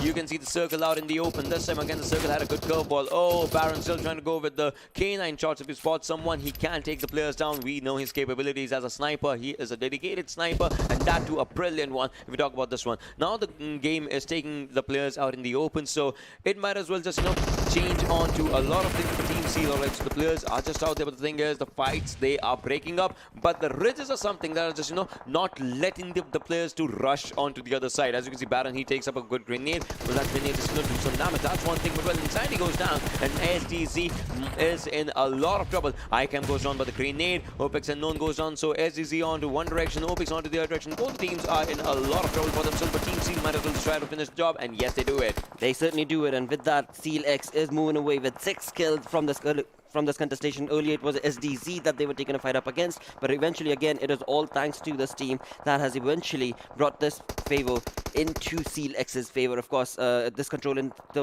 terms of the push is going to be perfect for Seal X. Now again, one of their players is knocked, but again all the team players are there to be able to revive, and Seal X Zaki right now taking on another fight towards the side of DENO itself. They have had the information for the longest time, and it is the DP that is being brought into control and action and perfect domination for the side of DENO. They have had the information for the longest time, that is DENO, but eventually have not been able to convert that in any sort of way. OPMF eliminated. Wow, this is just incredible turn of events. SDZ Esports getting eliminated as well. Now this turns into 8 teams remaining. We're into the 6th zone, which is also going to get moved on along as of now, and this is just going to be an all-out war out in the open. Look at Samantha still surviving, but for how long can Samantha survive? Alright, Samantha has been taken down, and Team Bear, they are still surviving with all the players right now, as of now, because the revives have to just arrive onto 2 players. With Marvel, if you just look at him, he was on low HP, the revive is just arriving, but now if you just look at OPMF, the team has to move up forward, and the circle is with them, but for how long will the zone stay? Team Seal, the grenades, the nade parade is happening onto the players, but still nobody home when the grenades was thrown down. It did do a damage 21 to Zaki, but Team DENO's onto the right side. Well, Salty goes down by MAKPEN.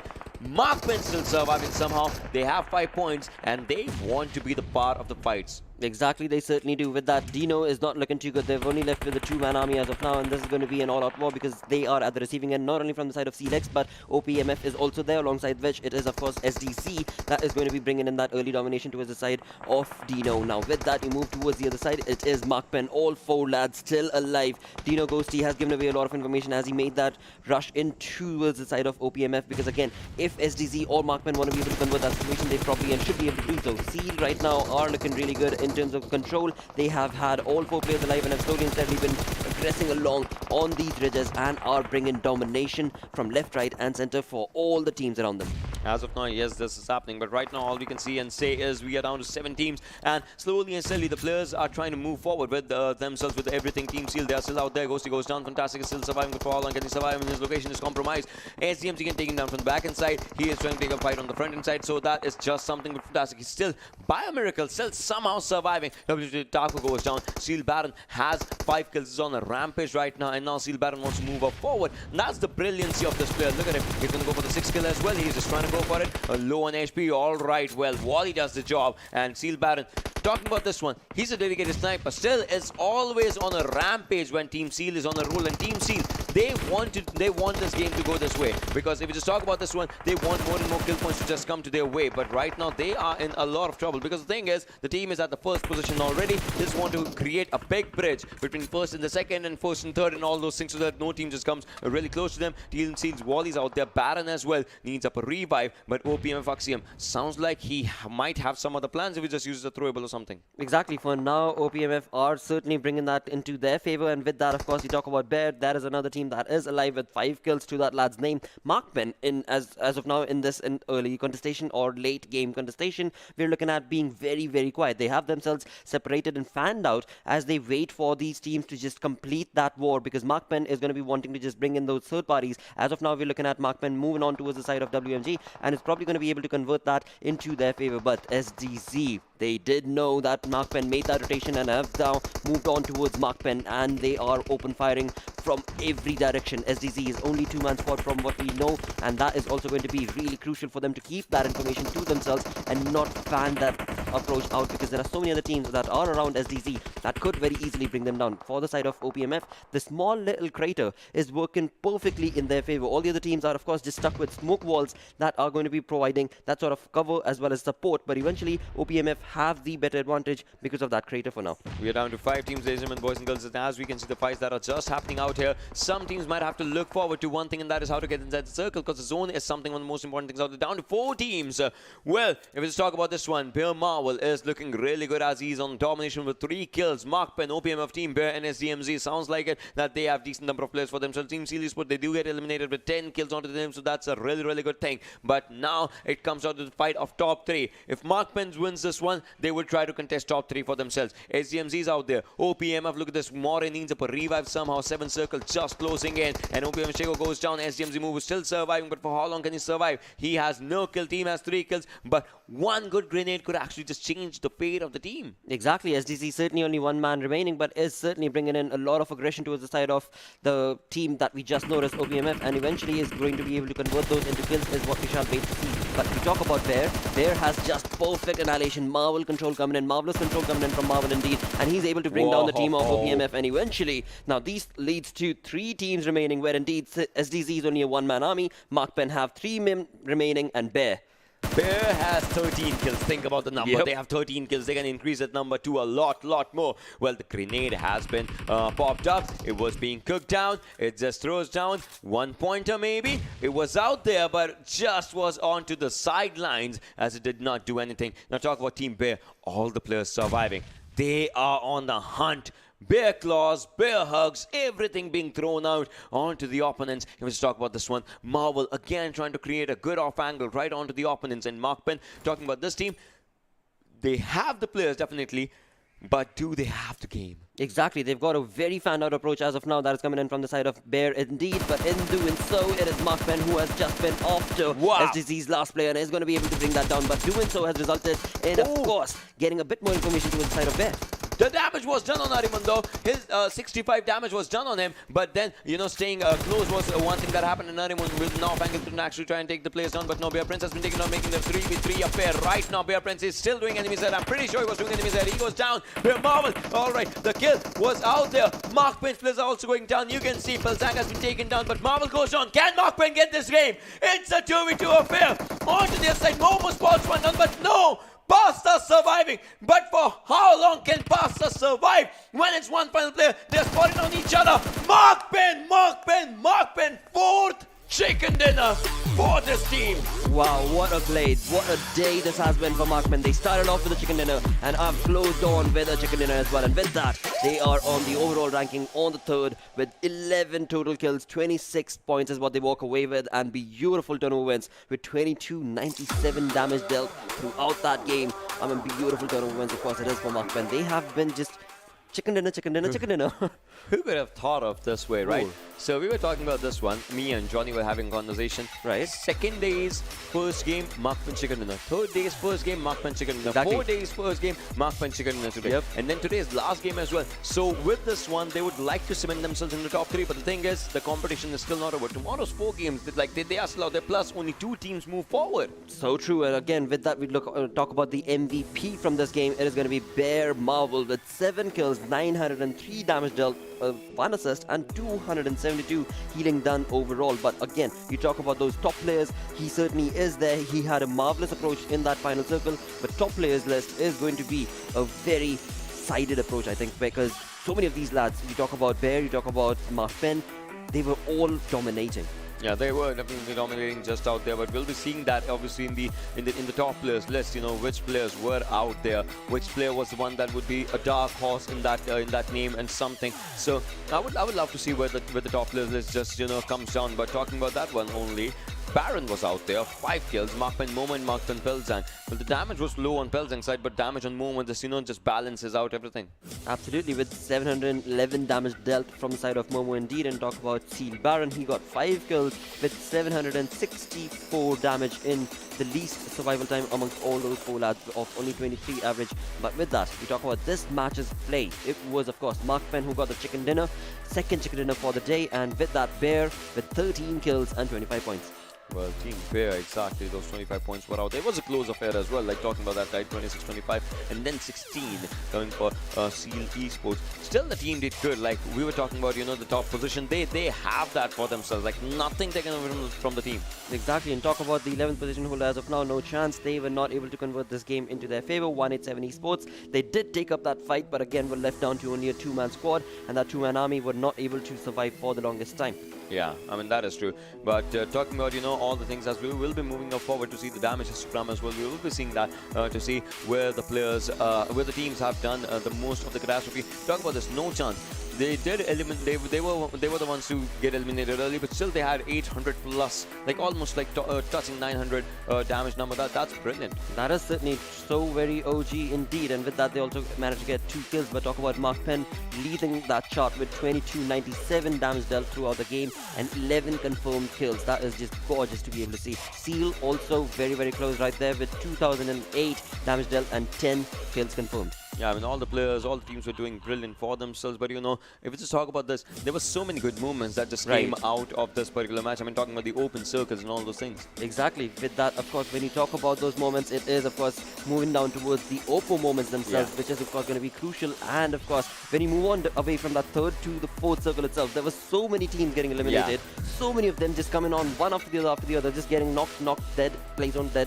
And that was just phenomenal. Even the first, that hospital fight that was happening, that NoChance fight, this is where we start off, right? Because this is where the initialization happened. Cocktail thought that he had the last player because he took down 2 players as well. Like, it was almost going to do a 1v4 as he took down the players, did finish them. He saw the last player just, moving around as well. He could have caught him off guard, but, well, that did not happen. And somehow, XP Rangers, they won this fight, and that was a close call. That certainly was a really phenomenal play indeed. And talk about OPMF, they were the one who were retaliating in that affair where it was Celex and, of course, the team of SDZ who were taking that fight. But OPMF, as soon as they stepped into that arena, it was SDZ bye-bye, and then soon after, it was Celex in control of OPMF's aggression, and it was OPMF saying sayonara.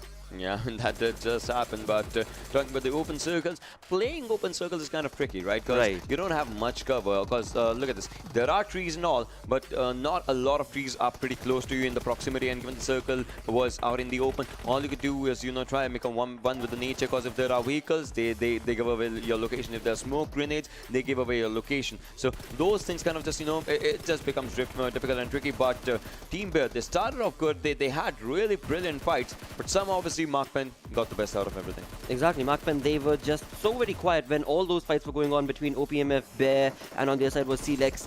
None of aggression was seen from MAKPEN. They were very, very quiet. They were just noticing as to where these teams are at, where on the map are they, of course, bringing and hearing those audio cues from, and eventually they converted that information into another chicken dinner for themselves. Yeah, they did that good. Let's have a look at the overall ranking to see where it is. Oh, 187, 159, 157, 145. I would say till XP ranges, any team can make it in top 2. Top 2 slots are important.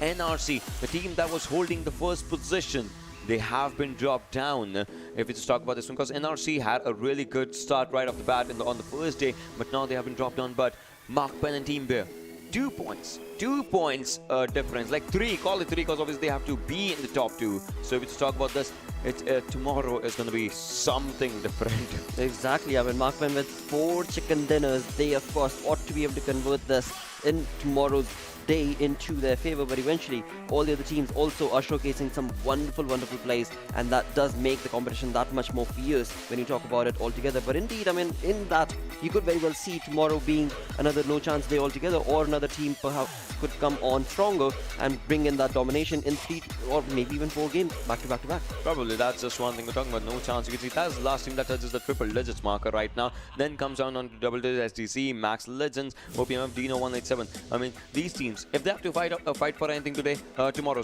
that's gonna be just one thing, that is get more and more share in the prize pool. Like they can try for that. Exactly, that is so very true, and that is what will make it count for all these teams. Talking about kill leaders right now, we're looking at, of course, Seal X, Baron, as well as Wally taking that perfect control with 6,891 damage coming in from Baron and 5,525 coming in from Wally's side. Both of these players, they play incredible. If we just talk about this one, Marvel as well, 32, Toxin 26. Like, think about the difference from 32 to 26. Each skill matters, and at this point, yeah, it does.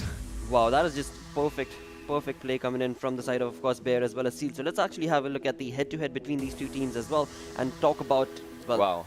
Head-to-head is phenomenal. Yeah, look at the kills difference. Just 6 kills difference between these two teams, but the point difference is a lot. That's because Team Seal has been consistent throughout the days when it was needed, and they have been looking really good. Obviously, one final day cannot say everything is perfect right now till we go on to tomorrow. Like, 24 hours, we'll be getting to know which team just moves forward and everything. Let's have a look at the team card of Seal Esports as Baron, Zaki, Wally, and Erangel are out there. Look at the number of kills. Like Baron and Wally, they have been doing tremendous. Absolutely, with 34 and 32 kills right there, that is looking fabulous indeed, and doing so has resulted this team on the top with 184 points. That is of course a very incredible lead that they've created for themselves, but again, it's only the tomorrow's final 4 games that will define if Clex will be able to maintain that spot, or there will be another team that will of course come on along with that. Thank you guys so very much for tuning in. We're going to be back again tomorrow. Until then, bye bye.